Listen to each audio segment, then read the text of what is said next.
ਧੰਨ ਵਾਹਿਗੁਰੂ ਸਾਹਿਬ ਜੀਓ। ਹਮ ਅਵਗੁਣ ਭਰੇ ਏਕ ਗੁਣ ਨਾਹੀ, ਅੰਮ੍ਰਿਤ ਛਾੜ ਵਿਖੇ ਵਿਖਾਈ। ਮਾਇਆ ਮੋਹ ਭਰਮ ਪੈ ਭੂਲੇ, ਸੁਤ ਦਾਰਾ ਸਿਉ ਪ੍ਰੀਤ ਲਗਾਈ। ਇਕ ਉੱਤਮ ਪੰਥ ਸੁਣਿਓ ਗੁਰ ਸੰਗਤ, ਤਿਹ ਮਿਲੰਤ ਜਮ ਤਰਾਸ ਮਿਟਾਈ। ਇਕ ਅਰਦਾਸ ਪਾਠ ਕੀਰਤ ਕੀ, ਗੁਰੂ ਰਾਮਦਾਸ ਰਾਖੋ ਸ਼ਰਨਾਈ। ਜਿਉ ਬੁਲਾਵੇਂ ਤਿਉ ਬੋਲੇ, ਸੁਆਮੀ ਕੁਦਰਤ ਕਵਣ ਹੁਮਾਰੀ। ਸਾਧ ਸੰਗ ਨਾਨਕ ਜਸ ਗਾਇਓ, ਜੋ ਪ੍ਰਭ ਕੀ ਅਤ ਪਿਆਰੀ। ਸਾਧ ਸੰਗ ਨਾਨਕ ਜਸ ਗਾਇਓ, ਜੋ ਪ੍ਰਭ ਕੀ ਅਤ ਪਿਆਰੀ। ਜੁਗੋ ਜੁਗ ਅਟਲ ਸ਼ਬਦ ਗੁਰੂ। ਸ਼੍ਰੀ ਗੁਰੂ ਗ੍ਰੰਥ ਸਾਹਿਬ ਜੀ ਦੀ ਪਵਿੱਤਰ ਪਾਵਨ ਹਜ਼ੂਰੀ ਵਿੱਚ ਸ਼੍ਰੀ ਗੁਰੂ ਹਰਕ੍ਰਿਸ਼ਨ ਸਾਹਿਬ ਜੀ ਦੇ ਪਾਵਨ ਅਸਥਾਨ ਗੁਰਦੁਆਰਾ ਸ਼੍ਰੀ ਬੰਗਲਾ ਸਾਹਿਬ ਵਿਖੇ ਅੰਮ੍ਰਿਤ ਵੇਲੇ ਤੋਂ ਹਾਜ਼ਰੀ ਭਰ ਰਹੀ ਗੁਰੂ ਪਿਆਰੀ ਗੁਰੂ ਸਵਾਰੀ ਸਾਧ ਸੰਗਤ ਜੀਓ, ਸਤਿਗੁਰੂ ਜੀ ਨੇ ਅੱਜ ਫਿਰ ਬਖਸ਼ਿਸ਼ ਕੀਤੀ ਹੈ ਕਿ ਉਹਨਾਂ ਦੇ ਪਾਵਨ ਚਰਨਾਂ ਵਿੱਚ ਤਿਤ ਜਾਏ ਬਹੁ ਸਤ ਸੰਗਤੀ, ਜਿੱਥੇ ਹਰ ਕਾ ਹਰ ਨਾਮ ਬਿਲੋਈਏ। ਜਿੱਥੇ ਪ੍ਰਭੂ ਨਾਮ ਦਾ ਕੀਰਤਨ ਵਿਚਾਰ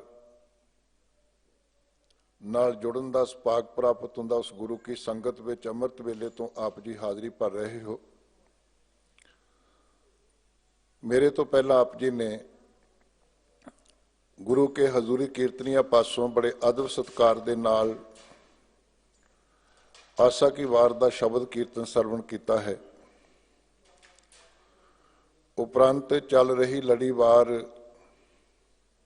ਸ਼੍ਰੀ ਗੁਰੂ ਗ੍ਰੰਥ ਸਾਹਿਬ ਜੀ ਦੀ ਵਿਚਾਰ ਦੇ ਅਨੁਸਾਰ ਆਪ ਜੀ ਨੇ ਸਨਮਾਨਯੋਗ ਗਿਆਨੀ ਜੀ ਪਾਸੋਂ 4 ਨੰਬਰ ਸਵਈਆ ਜੋ ਭਾਟਵਾਲ ਜੀ ਦਾ ਉਚਾਰਨ ਕੀਤਾ ਹੋਇਆ ਗੁਰੂ ਰਾਮਦਾਸ ਪਾਤਸ਼ਾਹ ਜੀ ਦੀ ਉਸਤਤ ਦੇ ਸੰਬੰਧ ਵਿੱਚ ਉਸ ਦਾ ਮੂਲ ਪਾਠ ਸਰਵਣ ਕੀਤਾ ਹੈ। ਆਓ ਗੁਰਮਤਿ ਵਿਚਾਰ ਨਾਲ ਜੁੜਨ ਲਈ, ਗੁਰੂ ਸ਼ਬਦ ਦੀ ਵਿਚਾਰ ਨਾਲ ਜੁੜਨ ਲਈ ਮਨ ਬਿਰਤੀਆਂ ਨੂੰ ਇਕਾਗਰ ਕਰਦਿਆਂ ਹੋਇਆਂ, ਆਪਣਾ ਧਿਆਨ ਗੁਰੂ ਚਰਨਾਂ ਨਾਲ ਜੋੜਦਿਆਂ ਹੋਇਆਂ ਫਤਿਹ ਸਾਂਝੀ ਕਰੋ। ਆਖੋ ਵਾਹਿਗੁਰੂ ਜੀ ਕਾ ਖਾਲਸਾ, ਵਾਹਿਗੁਰੂ ਜੀ ਕੀ ਫਤਿਹ। ਭਾਟਵਾਲ ਜੀ ਨੇ 5 ਸਵਈਏ ਉਚਾਰਨ ਕੀਤੇ ਨੇ, ਜਿਨ੍ਹਾਂ ਵਿੱਚੋਂ ਆਪ ਜੀ ਨੇ ਕੱਲ 3 ਨੰਬਰ ਸਵਈਏ ਦਾ ਮੂਲ ਪਾਠ ਤੇ ਵਿਚਾਰ ਸਰਵਣ ਕੀਤੀ ਹੈ। ਅੱਜ 4 ਨੰਬਰ ਸਵਈਆ ਉਹਦਾ ਮੂਲ ਪਾਠ ਸਰਵਣ ਕੀਤਾ ਹੈ। ਗੁਰਮਤਿ ਤੋਂ ਪਹਿਲਾਂ ਭਗਤੀ ਲਹਿਰ ਨੇ ਜਿੱਥੇ ਬਾਕੀ ਵਿਸ਼ੇਸ਼ਤਾਈਆਂ ਵਰਣਨ ਕੀਤੀਆਂ ਨੇ ਕਿ ਰੱਬ ਦੀ ਪੂਜਾ ਕਰਨੀ ਹੈ, ਮਨੁੱਖਤਾ ਦੇ ਅੰਦਰ ਜਾਤ ਪਾਤ ਦਾ ਬਖੇੜਾ ਖਤਮ ਕਰਨ ਲਈ ਅਵਲ ਅੱਲਾ ਨੂਰ ਉਪਾਇਆ, ਕੁਦਰਤ ਕੇ ਸਭ ਬੰਦੇ ਏਕ ਨੂਰ ਤੇ ਸਭ ਜਗ ਉਪਜਿਆ। ਕੌਣ ਭਲੇ ਕੋ ਮੰਦੇ, ਲੋਗਾ ਭਰਮ ਨਾ ਭੁੱਲੋ ਭਾਈ। ਖਾਲਕ ਖਲਕ ਖਲਕ ਮੈਂ ਖਾਲਕ ਪੂਰ ਰਹੇ ਉਸ ਸਰਬ ਠਾਈ। ਅਜਿਹੇ ਸੰਦੇਸ਼ ਬਖਸ਼ਿਸ਼ ਕੀਤੇ। ਕਿਸੇ ਖਾਸ ਭਾਸ਼ਾ ਵਿੱਚ ਰੱਬ ਦੀ ਪ੍ਰਾਪਤੀ ਹੋਣ ਦੀ ਗੱਲ ਵੀ ਖੰਡਨ ਕੀਤੀ ਉਹਨਾਂ ਨੇ ਕਿ ਬੋਲੀ ਕੋਈ ਵੀ ਹੋਵੇ, ਰੱਬ ਦੀ ਪ੍ਰਾਪਤੀ ਕਿਸੇ ਵੀ ਬੋਲੀ ਰਾਹੀਂ ਕੀਤੀ ਜਾ ਸਕਦੀ ਹੈ, ਕਿਉਂਕਿ ਸਾਰੇ ਮਨੁੱਖਾਂ ਦੇ ਅੰਦਰ ਸਭੇ ਘਟ ਰਾਮ ਬੋਲੇ, ਰਾਮਾ ਬੋਲੇ ਰਾਮ ਬਿਨਾ ਕੋ ਬੋਲੇ ਰੇ। ਅਰਬੀ, ਫਾਰਸੀ, ਪੰਜਾਬੀ, ਇੰਗਲਿਸ਼, ਉਰਦੂ ਬੋਲਣ ਵਾਲੇ ਸਾਰਿਆਂ ਦੇ ਅੰਦਰ ਬੈਠ ਕਰਕੇ ਉਹ ਆਪ ਹੀ ਜ਼ੁਬਾਨ ਬਣ ਕੇ ਬੋਲ ਰਿਹਾ ਹੈ। ਇਸ ਦੇ ਨਾਲ ਇੱਕ ਹੋਰ ਵਿਸ਼ੇਸ਼ਤਾ ਉਹਨਾਂ ਨੇ ਕਿ ਜੀਵਨ ਦੀ ਸਫਲਤਾ ਲਈ, ਜੀਵਨ ਦੀ ਪ੍ਰਾਪਤੀ ਲਈ, ਰੱਬ ਨਾਲ ਜੁੜਨ ਲਈ ਗੁਰੂ ਵਾਲੇ ਬਣਨਾ ਬਹੁਤ ਲਾਜ਼ਮੀ ਹੈ। ਕਬੀਰ ਸਾਹਿਬ ਜੀ ਵਰਗਿਆਂ ਨੇ ਇਹ ਸੰਦੇਸ਼ ਸੰਸਾਰ ਨੂੰ ਦਿੱਤਾ, ਕਬੀਰ ਸੇਵਾ ਕੋ ਦੋਏ ਭਲੇ, ਇੱਕ ਸੰਤ ਇੱਕ ਰਾਮ। ਰਾਮ ਜੋ ਦਾਤਾ ਮੁਕਤ ਕੋ, ਸੰਤ ਜਪਾਵੇ ਨਾਮ। ਦੋਨਾਂ ਦੀ ਸੇਵਾ ਕਰਨ ਦੇ ਨਾਲ ਜੀਵਨ ਵਿੱਚ ਇਹ ਪ੍ਰਾਪਤੀ ਹੋਏਗੀ ਕਿ ਗੁਰੂ ਰੱਬ ਨਾਲ ਜੋੜੇਗਾ ਤੇ ਰੱਬ ਕਿਰਪਾ ਕਰਕੇ ਗੁਰੂ ਦਾ ਮਿਲਾਪ ਕਰਵਾਏਗਾ। ਕਉ ਕਬੀਰ ਜੋ ਸਤਿਗੁਰ ਭੇਟੈ ਪੁਨਰਪ ਜਨਮ ਨਾ ਆਵੇ। ਇਹ ਕਬੀਰ ਜਿਹੜੇ ਲੋਕ ਸਤਿਗੁਰੂ ਨੂੰ ਮਿਲ ਜਾਂਦੇ ਨੇ ਉਹ ਮੁੜ ਕੇ ਜੰਮਦੇ ਮਰਦੇ ਨਹੀਂ। ਤਨ ਮਨ ਅਰਪਾਂ ਪੂਜ ਚੜਾਵੋਂ ਗੁਰ ਪ੍ਰਸਾਦ ਨਿਰੰਜਨ ਪਾਵੋਂ। ਮੈਂ ਕਰਮ ਕਾਂਡਾਂ ਦੀ ਥਾਂ ਦੇ ਉੱਤੇ ਕੇਵਲ ਤਨ ਤੇ ਮਨ ਆਪਣਾ ਅਰਪਣ ਕਰਦਾ ਹਾਂ ਰੱਬ ਦੇ ਦਰ ਦੇ ਉੱਤੇ, ਤੇ ਗੁਰੂ ਦੀ ਕਿਰਪਾ ਦੇ ਨਾਲ ਮੈਂ ਉਸ ਮਾਇਆ ਤੋਂ ਰਹਿਤ ਪ੍ਰਮਾਤਮਾ ਨੂੰ ਪ੍ਰਾਪਤ ਕਰਦਾ ਹਾਂ। ਫਿਰ ਭਗਤ ਰਾਮਾਨੰਦ ਜੀ ਦਾ ਪਾਵਨ ਬਚਨ, ਗੁਰ ਕਾ ਸ਼ਬਦ ਕਾਟੈ ਕੋਟ ਕਰਮ। ਗੁਰੂ ਦਾ ਦਿੱਤਾ ਉਪਦੇਸ਼ ਰੱਬੀ ਬਚਨ ਜਿਹੜਾ ਹੈ ਉਹ ਸਾਡੇ ਕਰੋੜਾਂ ਕਰਮਾਂ ਨੂੰ ਖਤਮ ਕਰ ਦਿੰਦਾ ਹੈ, ਜਿਹੜੇ ਭੈੜੇ ਕਰਮ ਨੇ। ਚੰਗੇ ਕਰਮਾਂ ਦੀ ਪ੍ਰੇਰਣਾ ਪ੍ਰਾਪਤ ਹੁੰਦੀ ਹੈ। ਇਹ ਭਗਤੀ ਲਹਿਰ ਨੇ ਗੁਰੂ ਦੀ ਵਿਆਖਿਆ ਦੇ ਵਿੱਚ, ਗੁਰੂ ਦਾ ਧਾਰਨ ਕਰਨ ਦੀ ਜ਼ਰੂਰਤ ਦੇ ਵਿੱਚ ਬਹੁਤ ਸਾਰੇ ਪ੍ਰਮਾਣ ਭਗਤ ਬਾਣੀ ਦੇ ਵਿੱਚ ਪਏ ਨੇ, ਸੁਭਾਈਮਾਨ ਨੇ। ਔਰ ਭਗਤੀ ਲਹਿਰ ਤੋਂ ਬਾਅਦ ਜਦੋਂ ਸਤਿਗੁਰੂ ਨਾਨਕ ਪਾਤਸ਼ਾਹ ਜੀ ਪ੍ਰਗਟ ਹੋਏ ਨੇ ਸੰਸਾਰ ਦੇ ਅੰਦਰ, ਤੇ 10 ਪਾਤਸ਼ਾਹੀਆਂ ਨੇ ਇਸ ਪੰਥ ਨੂੰ ਸਾਜਿਆ ਹੈ। ਉਸ ਵੇਲੇ ਫਿਰ ਜੋ ਹਰ ਪੱਖ ਤੋਂ ਧੁੰਦ ਪੈ ਚੁੱਕੀ ਸੀ, ਅਗਿਆਨਤਾ ਛਾ ਚੁੱਕੀ ਸੀ, ਧਰਮ ਅਲੋਪ ਹੋ ਚੁੱਕਾ ਸੀ, ਉਸ ਨੂੰ ਵੇਖਦਿਆਂ ਹੋਇਆ ਧੰਨ ਗੁਰੂ ਨਾਨਕ ਪਾਤਸ਼ਾਹ ਜੀ ਨੇ ਜੋ ਅਨੁਭਵ ਕੀਤਾ ਹੈ,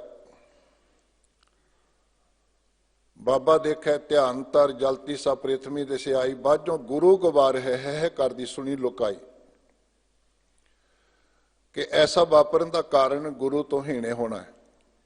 ਗੁਰੂ ਤੋਂ ਮੁਨਕਰ ਹੋ ਕੇ ਜ਼ਿੰਦਗੀ ਜਿਉਣ ਦਾ ਢੰਗ ਜੋ ਅਪਣਾਇਆ ਮਨੁੱਖਤਾ ਨੇ, ਉਹਦੇ ਕਰਕੇ ਸਾਰਾ ਕੁਝ ਵਾਪਰਿਆ। ਤੇ ਸਤਿਗੁਰੂ ਪਾਤਸ਼ਾਹ ਜੀ ਨੇ ਕਿਰਪਾਲਤਾ ਕੀਤੀ। ਆਸਾ ਕੀ ਵਾਰ ਦਾ ਕੀਰਤਨ ਆਪ ਜੀ ਨੇ ਹੁਣੇ ਸਰਵਣ ਕੀਤਾ ਹੈ। ਇਹਦੀ ਆਰੰਭਤਾ ਦੇ ਵਿੱਚ ਹੀ ਸਤਿਗੁਰੂ ਜੀ ਨੇ ਬਖਸ਼ਿਸ਼ ਕੀਤੀ, ਪ੍ਰਮਾਣ ਬਖਸ਼ਿਸ਼ ਕੀਤੇ, ਸੰਦੇਸ਼ ਬਖਸ਼ਿਸ਼ ਕੀਤੇ ਪੂਰੀ ਮਾਨਵਤਾ ਲਈ, ਮਨੁੱਖਤਾ ਲਈ, ਕਿ ਅਸੀਂ ਕਿੰਨੇ ਵੀ ਪੜ੍ਹ ਲਿਖ ਜਾਈਏ, ਕਿੰਨੀ ਸਿਆਣਪ ਸਾਡੇ ਕੋਲ ਆ ਜਾਏ, ਲੇਕਿਨ ਜਦੋਂ ਤੱਕ ਗੁਰੂ ਦਾ ਗਿਆਨ ਸਾਨੂੰ ਪ੍ਰਾਪਤ ਨਾ ਹੋਵੇ, ਗੁਰੂ ਵਾਲੇ ਨਾ ਬਣੀਏ, ਤੇ ਉਦੋਂ ਤੱਕ ਸਾਡੇ ਅੰਦਰੋਂ ਅਗਿਆਨਤਾ ਦਾ ਹਨੇਰਾ, ਹਉਮੈ ਦਾ ਨਾਸ, ਮਾੜੇ ਕਰਮਾਂ ਤੋਂ ਛੁਟਕਾਰਾ ਪ੍ਰਾਪਤ ਨਹੀਂ ਹੋ ਸਕਦਾ। ਬਚਨ ਆਪ ਜੀ ਨੂੰ ਚੇਤੇ ਨੇ ਸਾਰਿਆਂ ਨੂੰ, ਜੇ ਸੋ ਚੰਦਾ ਉਗਵੈ ਸੂਰਜ ਚੜ੍ਹੇ ਹਜ਼ਾਰ, ਏਤੇ ਚਾਨਣ ਹੁੰਦਿਆਂ ਗੁਰ ਬਿਨ ਘੋਰ ਅੰਧਾਰ। ਫਿਰ ਸਤਿਗੁਰੂ ਜੀ ਨੇ ਇੱਕ ਹੋਰ ਬਚਨ ਬਖਸ਼ਿਸ਼ ਕੀਤਾ ਹੈ ਕਿ ਜਿਵੇਂ ਘੁਮਿਆਰ ਘੜਾ ਤਿਆਰ ਕਰਦਾ ਹੈ, ਉਹ ਮਿੱਟੀ ਨੂੰ ਕੁੱਟਦਾ ਹੈ, ਛਾਣਦਾ ਹੈ, ਕੱਪੜ ਛਾਣ ਕਰਦਾ ਹੈ, ਬਹੁਤ ਬਰੀਕ ਕਰਕੇ ਉਹਨੂੰ ਗੁੰਨਦਾ ਹੈ। ਘੜਾ ਤਿਆਰ ਕਰਨ ਵਾਸਤੇ ਪਾਣੀ ਦੀ ਜ਼ਰੂਰਤ ਹੈ। ਜਦੋਂ ਤੱਕ ਪਾਣੀ ਦਾ ਮਿਲਾਪ ਮਿੱਟੀ ਨਾਲ ਨਾ ਕੀਤਾ ਜਾਏ, ਉਦੋਂ ਤੱਕ ਉਹ ਘੜਾ ਤਿਆਰ ਨਹੀਂ ਹੋ ਸਕਦਾ। ਤੇ ਘੜੇ ਤੋਂ ਬਿਨਾ ਜਾਂ ਕਿਸੇ ਟੈਂਕ ਤੋਂ ਬਿਨਾ ਪਾਣੀ ਸਟੋਰ ਨਹੀਂ ਕੀਤਾ ਜਾ ਸਕਦਾ। ਸਤਿਗੁਰੂ ਜੀ ਨੇ ਸਾਡੇ ਜੀਵਨ ਦੇ ਵਿੱਚੋਂ, ਸਾਡੇ ਸਮਾਜ ਦੇ ਵਿੱਚੋਂ, ਸਾਡੇ ਆਲੇ ਦੁਆਲੇ ਦੇ ਵਿੱਚੋਂ ਇਹ ਉਦਾਹਰਨਾਂ ਬਖਸ਼ਿਸ਼ ਕੀਤੀਆਂ ਨੇ ਕਿ ਜਿਵੇਂ ਘੜਾ ਤਿਆਰ ਕਰਨ ਵਾਸਤੇ ਪਾਣੀ ਦੀ ਜ਼ਰੂਰਤ ਹੈ ਤੇ ਪਾਣੀ ਸਟੋਰ ਕਰਨ ਵਾਸਤੇ ਘੜੇ ਦੀ ਜ਼ਰੂਰਤ ਹੈ, ਇਵੇਂ ਹੀ ਮਨ ਨੂੰ ਕਾਬੂ ਕਰਨ ਵਾਸਤੇ ਗੁਰੂ ਦਾ ਗਿਆਨ ਚਾਹੀਦਾ, ਤੇ ਗਿਆਨ ਦੀ ਪ੍ਰਾਪਤੀ ਗੁਰੂ ਤੋਂ ਬਿਨਾਂ ਨਹੀਂ ਹੋ ਸਕਦੀ। ਬਹੁਤ ਸੌਖੇ ਸ਼ਬਦਾਂ ਵਿੱਚ, ਉਪਦੇਸ਼ ਵਿੱਚ ਆਪ ਜੀ ਨੇ ਕਿਰਪਾ ਕੀਤੀ ਪੂਰੀ ਮਾਨਵਤਾ ਦੇ ਉੱਤੇ। ਕੁੰਭੇ ਬੱਧਾ ਜਲ ਰਹੇ, ਜਲ ਬਿਨ ਕੁੰਭ ਨਾ ਹੋਏ, ਗਿਆਨ ਕਾ ਬੱਧਾ ਮਨ ਰਹੇ, ਗੁਰ ਬਿਨ ਗਿਆਨ ਨਾ ਹੋਏ। ਇਹ ਇੱਕ ਸੰਕੇਤ ਦਿੱਤੇ ਸਾਨੂੰ ਕਿ ਗੁਰੂ ਤੋਂ ਬਿਨਾਂ ਜ਼ਿੰਦਗੀ ਵਿੱਚ ਅਸੀਂ ਸਫਲ ਨਹੀਂ ਹੋ ਸਕਦੇ, ਆਤਮਿਕ ਜੀਵਨ ਜਾਚ ਸਾਨੂੰ ਪ੍ਰਾਪਤ ਨਹੀਂ ਹੋ ਸਕਦੀ। ਚੰਗਾ ਸਮਾਜ ਨਹੀਂ ਸਿਰਜਿਆ ਜਾ ਸਕਦਾ ਜਦੋਂ ਤੱਕ ਅਸੀਂ ਗੁਰੂ ਦੀ ਗੱਲ ਨੂੰ ਨਹੀਂ ਪ੍ਰਵਾਨ ਕਰਦੇ। ਇਹ ਪਹਿਲਾ ਨੁਕਤਾ ਸਾਨੂੰ ਸਮਝਾਇਆ ਗੁਰੂ ਨਾਨਕ ਪਾਤਸ਼ਾਹ ਜੀ ਨੇ, ਭਗਤੀ ਲਹਿਰ ਨੇ, ਕਿ ਗੁਰੂ ਦੀ ਲੋੜ ਜਿਹੜੀ ਹੈ ਸਾਡੇ ਵਾਸਤੇ ਅਤ ਜ਼ਰੂਰੀ ਹੈ। ਜਿਹੜੇ ਲੋਕ ਗੁਰੂ ਤੋਂ ਮੁਨਕਰ ਹੋ ਕੇ ਜ਼ਿੰਦਗੀ ਬਤੀਤ ਕਰਦੇ ਆ, ਉਹ ਕਿਸੇ ਵਰਗ ਨਾਲ ਸੰਬੰਧਿਤ ਹੋਣ, ਸਾਡੇ ਵਿੱਚੋਂ ਹੋਣ, ਸਿੱਖਾਂ ਵਿੱਚੋਂ, ਹਿੰਦੂ ਵੀਰਾਂ ਵਿੱਚੋਂ ਹੋਣ, ਭੈਣਾਂ ਵਿੱਚੋਂ ਹੋਣ, ਮੁਸਲਮਾਨਾਂ ਵਿੱਚੋਂ ਹੋਣ, ਕਿਸੇ ਵੀ ਵਰਗ ਵਿੱਚੋਂ ਹੋਣ, ਕਿਸੇ ਜਾਤੀ ਵਿੱਚੋਂ ਹੋਣ, ਸਤਿਗੁਰੂ ਪਾਤਸ਼ਾਹ ਜੀ ਨੇ ਉਹ ਬੜੀ ਸਰਬ ਸਾਂਝੀ ਗੱਲ ਕੀਤੀ। ਸਾਰੀ ਪ੍ਰਥਾਏ ਸਾਖੀ ਮਹਾਂਪੁਰਖ ਬੋਲਦੇ ਸਾਂਝੀ ਸਗਲ ਜਹਾਨ ਹੈ। ਜਿਵੇਂ ਸੂਰਜ ਧੁੱਪ ਦਾ ਪ੍ਰਕਾਸ਼ ਕਰ ਰਿਹਾ ਪੂਰੀ ਮਾਨਵਤਾ ਲਈ ਆਓ, ਚੰਦਰਮਾ ਦੀ ਚਾਨਣੀ ਸਾਰੀ ਮਨੁੱਖਤਾ ਲਈ ਆਓ, ਹਵਾ ਚੱਲਦੀ ਹੈ ਕਿਸੇ ਇੱਕ ਵਰਗ ਦੀ ਨਹੀਂ ਬਲਕਿ ਪੂਰੀ ਮਾਨਵਤਾ ਦੀ ਉਹ ਸਾਂਝੀ ਹੈ। ਧਰਤੀ ਪੂਰੀ ਮਾਨਵਤਾ ਦੀ ਸਾਂਝੀ ਹੈ। ਇਵੇਂ ਸਤਿਗੁਰੂ ਜੋ ਉਪਦੇਸ਼ ਦੇ ਰਹੇ ਨੇ ਉਹ ਪੂਰੀ ਮਾਨਵਤਾ ਲਈ ਹੈ। ਆਪ ਜੀ ਨੇ ਫਿਰ ਸਾਡੇ ਖੇਤਾਂ ਵਿੱਚ ਜਾ ਕੇ ਸਾਨੂੰ ਇੱਕ ਬੜੀ ਸਿੰਪਲ ਉਦਾਹਰਨ ਦੇ ਕਰਕੇ ਸਤਿਗੁਰੂ ਪਾਤਸ਼ਾਹ ਜੀ ਨੇ ਸਮਝਾਇਆ। ਕਹਿੰਦੇ ਜਦੋਂ ਕੋਈ ਜ਼ਿਮੀਂਦਾਰ ਖੇਤੀ ਕਰਦਾ, ਤਿਲਾਂ ਦੀ ਖੇਤੀ ਕਰਦਾ, ਤਿਲਾਂ ਦੀ ਖੇਤੀ ਕਰਨ ਵੇਲੇ ਉਹ ਬੀਜ ਪਾਉਂਦਾ, ਵਾਹੁਣ ਤੋਂ ਬਾਅਦ ਸਿੰਚਾਈ ਕਰਦਾ, ਗੋਡੀ ਕਰਦਾ, ਬਰਾਬਰ ਦੀ ਖਾਦ ਪਾਉਂਦਾ ਹੈ। ਉਹਨੇ ਪਾਣੀ ਲਾਉਣ ਵੇਲੇ, ਬੀਜਣ ਵੇਲੇ, ਗੋਡੀ ਕਰਨ ਵੇਲੇ ਕੋਈ ਵਿਤਕਰਾ ਨਹੀਂ ਕਰਨਾ। ਜਿੰਨੇ ਵੀ ਬੂਟੇ ਪੈਦਾ ਹੋਏ ਨੇ, ਜਿੰਨੀ ਫਸਲ ਪੈਦਾ ਹੋਈ ਹੈ, ਬਰਾਬਰਤਾ ਦੇ ਨਾਲ ਉਹਦੀ ਸੰਭਾਲ ਕਰਨੀ। ਲੇਕਿਨ ਉਹਨਾਂ ਤਿਲਾਂ ਦੇ ਬੂਟਿਆਂ ਵਿੱਚ, ਖੇਤੀ ਵਿੱਚ ਕੁਝ ਬੁਆੜ ਤਿਲ ਪੈਦਾ ਹੋ ਜਾਂਦੇ, ਜਿਹਨੂੰ ਅਸੀਂ ਨਦੀਨ ਵੀ ਕਹਿ ਸਕਦੇ ਹਾਂ, ਜਿਹੜੇ ਦੇਖਣ ਨੂੰ ਬਹੁਤ ਚੰਗੇ ਹਰੇ ਭਰੇ ਲੱਗਦੇ ਨੇ, ਸੋਹਣੇ ਲੱਗਦੇ ਨੇ, ਲੇਕਿਨ ਜਦੋਂ ਕੋਈ ਉਹਦੀ ਡੋਡੀ ਨੂੰ ਤੋੜ ਕੇ ਵੇਖੇ, ਖੋਲ ਕੇ ਵੇਖੇ, ਉਹਦੇ ਵਿੱਚੋਂ ਸਵਾਹ ਨਿਕਲਦੀ, ਉਹ ਅੰਦਰੋਂ ਸੜੇ ਹੋਏ ਹੁੰਦੇ ਨੇ। ਉਹ ਸਤਿਗੁਰੂ ਕਹਿੰਦੇ ਵੀ ਜ਼ਿੰਦਗੀ ਵਿੱਚ ਜਿਹੜੇ ਲੋਕ ਗੁਰੂ ਤੋਂ ਮੁਨਕਰ ਹੋ ਕੇ ਜ਼ਿੰਦਗੀ ਬਤੀਤ ਕਰਦੇ ਆ, ਆਪਣੇ ਆਪ ਨੂੰ ਬਹੁਤ ਸਿਆਣੇ ਸਮਝਦੇ ਆ ਕਿ ਸਾਨੂੰ ਹੁਣ ਗੁਰੂ ਦੀ ਮੱਤ ਦੀ ਜ਼ਰੂਰਤ ਨਹੀਂ, ਸਾਨੂੰ ਕਕਾਰਾਂ ਦੀ ਜ਼ਰੂਰਤ ਨਹੀਂ, ਸਾਨੂੰ ਨਿਤਨੇਮ ਦੀ ਜ਼ਰੂਰਤ ਨਹੀਂ, ਸਾਨੂੰ ਅੰਮ੍ਰਿਤ ਵੇਲੇ ਉੱਠਣ ਦੀ ਜ਼ਰੂਰਤ ਨਹੀਂ, ਬਾਣੀ ਪੜ੍ਹਨ ਦੀ ਜ਼ਰੂਰਤ ਨਹੀਂ। ਸਤਿਗੁਰੂ ਉਹਨਾਂ ਦੇ ਹਾਲਾਤ ਨੂੰ ਬੜੇ ਸੌਖੇ ਸ਼ਬਦਾਂ ਵਿੱਚ ਫੁਰਮਾਨ ਕਰ ਰਹੇ। ਨਾਨਕ ਗੁਰੂ ਨਾ ਚੇਤਨੀ ਮਨ ਆਪਣੇ ਸੁਚੇਤ, ਛੁੱਟੇ ਤਿਲ ਬੁਆੜ ਜਿਉ ਸੁੰਨੇ ਅੰਦਰ ਖੇਤ, ਖੇਤੈ ਅੰਦਰ ਛੁੱਟਿਆਂ ਕਹੋ ਨਾਨਕ ਸੋ ਨਾ, ਫਲੀਆਂ ਫੁਲੀਆਂ ਬੱਪੜੇ ਭੀ ਤਨ ਵਿੱਚ ਸੁਆ। ਪੂਰੀ ਫਸਲ ਨੂੰ ਸੰਭਾਲ ਕੇ ਜ਼ਿਮੀਂਦਾਰ ਆਪਣੇ ਘਰ ਲੈ ਜਾਂਦਾ, ਲੇਕਿਨ ਜਿਹੜੇ ਬੁਆੜ ਤਿਲ ਹੁੰਦੇ ਨੇ ਉਹਨਾਂ ਨੂੰ ਆਪਣੇ ਘਰ ਨਹੀਂ ਲੈ ਕੇ ਜਾਂਦਾ, ਉਹ ਖੇਤਾਂ 'ਚ ਖੜੇ ਰਹਿੰਦੇ। ਫਿਰ ਕੀ ਵਾਪਰਦਾ? ਜਿਹੜੇ ਮਜ਼ਦੂਰ ਲੋਕ ਨੇ, ਗਰੀਬ ਲੋਕ ਨੇ, ਉਹ ਉਹਨਾਂ ਨੂੰ ਇਕੱਠੇ ਕਰਦੇ ਨੇ। ਇਕੱਠੇ ਕਰਕੇ ਪਤਾ ਨਹੀਂ ਕਿਹਦੇ ਕਿਹਦੇ ਹੱਥ ਲੱਗਦੇ ਨੇ ਉਹ ਬੇਅੰਤ ਲੋਕਾਂ ਦੇ, ਉਹ ਜਾ ਕੇ ਫਿਰ ਚੁੱਲ੍ਹੇ 'ਚ ਅੱਗ ਬਾਲਦੇ ਨੇ, ਉਹਦੇ ਬਾਲਣ ਦੀ ਥਾਂ ਬਾਲਦੇ ਨੇ। ਕਿੱਥੇ ਤਾਂ ਇੱਕ ਮਾਲਕ ਦੇ ਹੋ ਕੇ ਜੀਵਨ ਵਿੱਚ ਆਨੰਦ ਦੀ ਪ੍ਰਾਪਤੀ ਹੋਣੀ ਸੀ, ਬਹੁਤਿਆਂ ਦੇ ਬਸ ਪੈਣ ਦੇ ਨਾਲ ਜੀਵਨ ਦਾ ਬਰਬਾਦ ਹੋਣ ਵਾਲੇ ਪਾਸੇ ਤੁਰ ਪਿਆ। ਲਫ਼ਜ਼ ਮੈਂ ਫਿਰ ਦੁਹਰਾ ਦਿਆਂ, ਸਤਿਗੁਰੂ ਪਾਤਸ਼ਾਹ ਜੀ ਦੇ ਪਾਵਨ ਉਪਦੇਸ਼, ਨਾਨਕ ਗੁਰੂ ਨਾ ਚੇਤਨੀ ਮਨ ਆਪਣੇ ਸੁਚੇਤ, ਛੁੱਟੇ ਤਿਲ ਬੁਆੜ ਜਿਉ ਸੁੰਝੇ ਅੰਦਰ ਖੇਤ, ਖੇਤੈ ਅੰਦਰ ਛੁੱਟਿਆਂ ਕਹੋ ਨਾਨਕ ਸੋ ਨਾ। ਸੋ ਨਾ ਦਾ ਭਾਵ ਸੈਂਕੜੇ ਨਾ, ਸੈਂਕੜੇ ਪਤੀ, ਸੈਂਕੜੇ ਮਾਲਕ ਬਣ ਗਏ। ਫਲੀਆਂ ਫੁਲੀਆਂ ਬੱਪੜੇ, ਉਹ ਵਿਚਾਰੇ ਫੁੱਲਦੇ ਫਲਦੇ ਨੇ, ਪਰ ਹੁੰਦਾ ਕੀ, ਪ੍ਰਾਪਤੀ ਕੀ, ਭੀ ਤਨ ਵਿੱਚ ਸੁਆ। ਅੰਦਰੋਂ ਰਾਖ ਭਰੀ ਪਈ, ਕਾਲਖ ਭਰੀ ਪਈ ਹੈ। ਇਹ ਪ੍ਰਮਾਣ ਸਾਨੂੰ ਸਤਿਗੁਰੂ ਪਾਤਸ਼ਾਹ ਦਰਸਾ ਰਹੇ ਨੇ ਕਿ ਗੁਰੂ ਦੀ ਜ਼ਰੂਰਤ ਹੈ। ਹੁਣ ਦੂਸਰੇ ਨੰਬਰ ਦੇ ਉੱਤੇ ਸਾਨੂੰ ਸਮਝਣ ਦੀ ਜ਼ਰੂਰਤ ਹੈ। ਸਮਝਾਇਆ ਸਤਿਗੁਰੂ ਪਾਤਸ਼ਾਹ ਜੀ ਨੇ ਗੁਰੂ ਹੈ ਕੌਣ ਹੈ, ਕਿਉਂਕਿ ਜੇ ਅਸੀਂ ਗੁਰਬਾਣੀ ਦੀ ਰੋਸ਼ਨੀ ਵਿੱਚ ਇਸ ਗੱਲ ਨੂੰ ਨਹੀਂ ਸਮਝਾਂਗੇ ਤੇ ਹੋ ਸਕਦਾ ਸਾਡਾ ਕਿਸੇ ਹੋਰ ਨਾਲ ਹੀ ਬਾਹ ਪੈ ਜਾਏ, ਜਿਵੇਂ ਅੱਜ ਕੱਲ੍ਹ ਵਾਪਰ ਰਿਹਾ। ਸਤਿਗੁਰੂ ਨਾਨਕ ਪਾਤਸ਼ਾਹ ਜੀ ਦੇ ਸਾਹਮਣੇ ਜਦੋਂ ਇਹ ਮਸਲਾ ਆਉਂਦਾ ਵੀ ਕੱਲ ਨੂੰ ਲੋਕ ਪੁੱਛਣ ਗੁਰੂ ਨਾਨਕ ਸਾਹਿਬ ਕਿਹੜੇ ਗੁਰੂ ਨੂੰ ਮੰਨਦੇ ਸੀ, ਅੱਜ ਵੀ ਇਹ ਮਸਲੇ ਸਾਡੇ ਸਾਹਮਣੇ ਪੈਦਾ ਹੁੰਦੇ ਨੇ। ਲੋਕ ਪ੍ਰਸ਼ਨ ਕਰਦੇ ਨੇ, ਜਗਿਆਸੂ ਪੁੱਛਦੇ ਨੇ। सतगुरु जी ने कृपालता की है, कोई शंके गुरबाणी च रहन नहीं देते। और गुरु कोल आके हाजरी भरन का मतलब ही ये है, अर्थ ही ये है, ठाकुर तुम शरणाई आया, उतर गए हो मेरे मन का संसा, जब ते दर्शन पाया।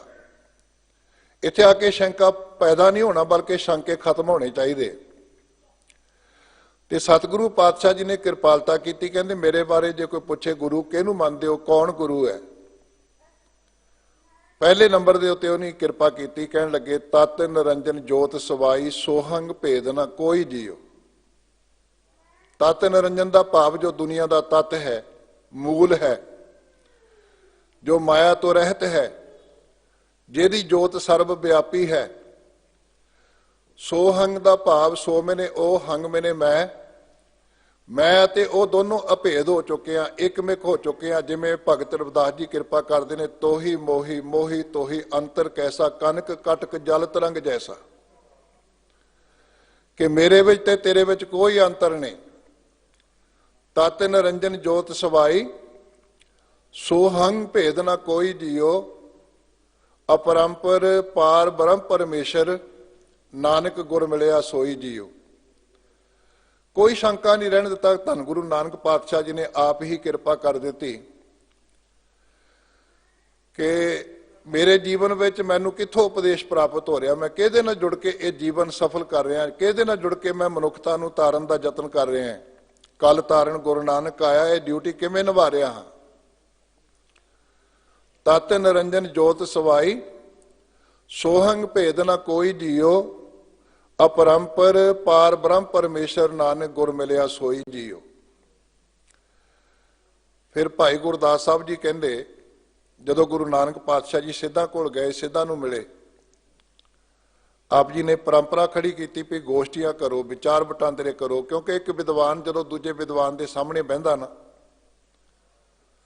वो एक दूजे नूं रोशनी वंडदे ने, गुण वंडदे ने।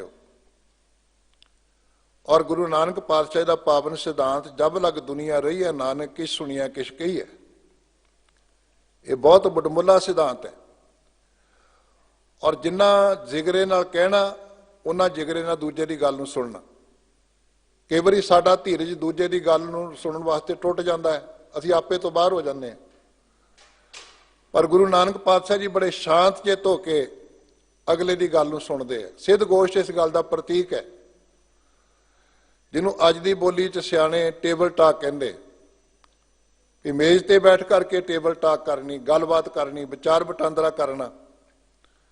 देखो ना, दीवा हुंदा ना, उहदे हेठां हनेरा हुंदा, पर दीवे दे सामने दीवा दूजा बाल के रख दिओ, फिर की हुंदा, दोनों का हनेरा दूर हो जाता। सतगुरु कहते भी एक दूजे का हनेरा दूर करो, बजाय लड़न भिड़न दे, एक दूजे की इज्जत नूं ख्वार करन दे, एक दूजे के सामने बैठो, सन्मुख बैठ करके मसले हल करो।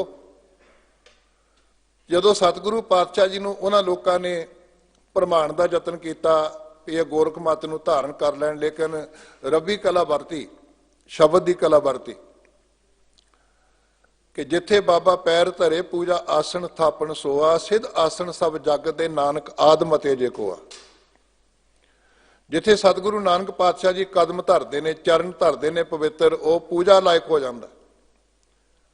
आ अस्थान कदी राजे जय सिंह का बंगला सी, लेकिन जदों गुरु हरकृष्ण साहब जी के चरण पे, गुरु तेग बहादुर साहब जी भी इत्थे मिलने वास्ते उन्होंने आए, इतिहास कह रहा। तो ये अस्थान अज दुनिया के नतमस्तक करने के लायक है, पूजनीक बन गया। जिथे जाए बह मेरा सतगुरु सो थान सुहावा राम राजे। जिथे बाबा पैर धरे पूजा आसन थापन सोआ, सिद्ध आसन सब जग दे नानक आदमते जे कोआ। जिन्ने भी सिद्धां दे आसन सन वो नानक मतियां विच कन्वर्ट हो गए, उहदी कन्वर्शन हो गई, बदलाव आ गया।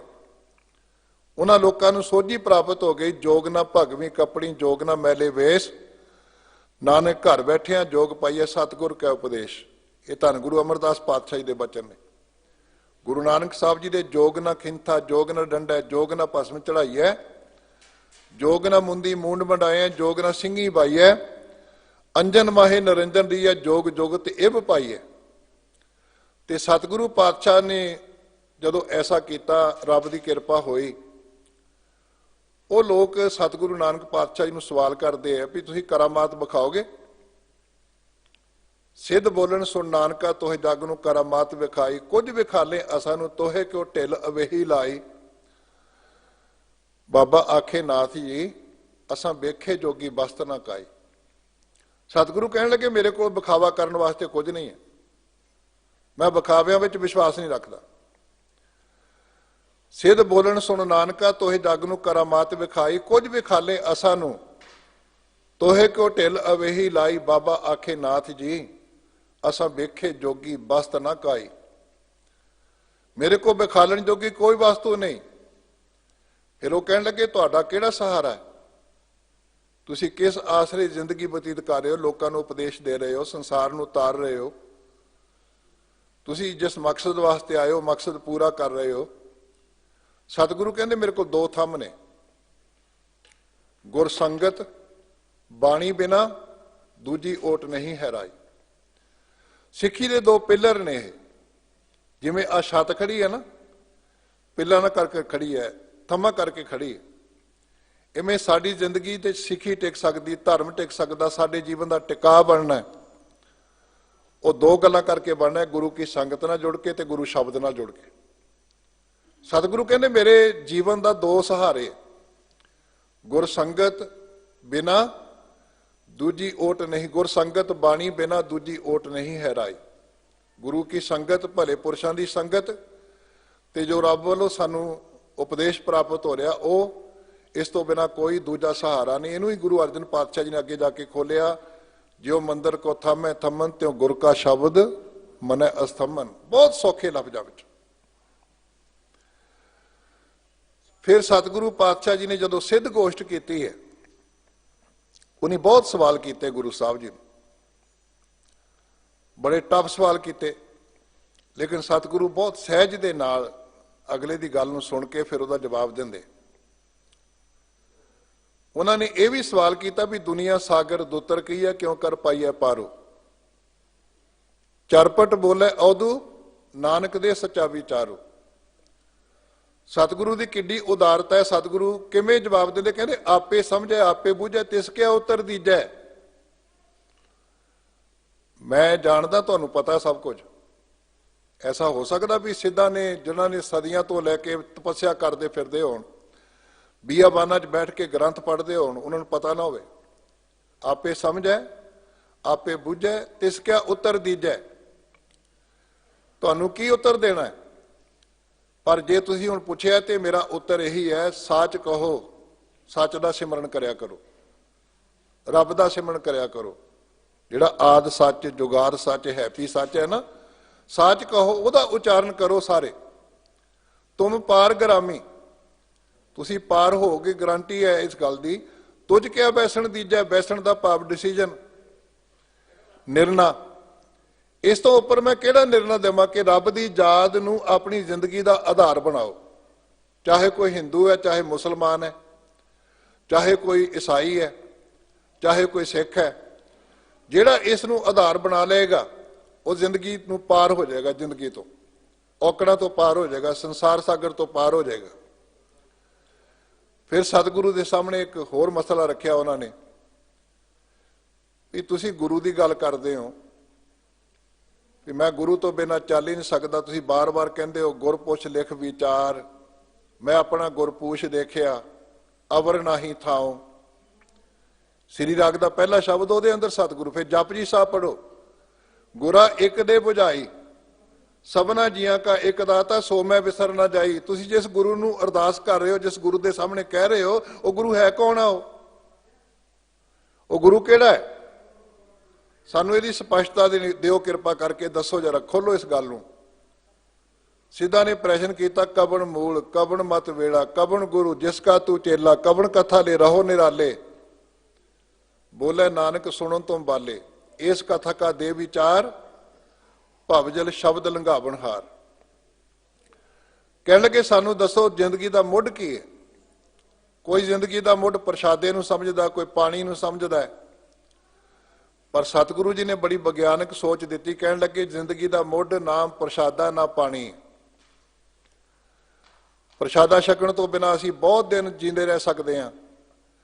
ਜੇ ਪੁਰਾਣੀ ਗੱਲ ਬਹੁਤੀ ਨਾ ਕਰੀਏ ਤੇ 69 ਦੀ ਗੱਲ ਕਰ ਲਈਏ, ਦਰਸ਼ਨ ਸਿੰਘ ਫੇਰੂਮਾਨ 73 ਦਿਨ ਜਿਉਂਦੇ ਰਹੇ ਪ੍ਰਸ਼ਾਦਾ ਛਕਣ ਤੋਂ ਬਿਨਾਂ। ਅੱਜ ਵੀ ਬਹੁਤ ਸਾਰੇ ਲੋਕ ਹੋ ਸਕਦੇ।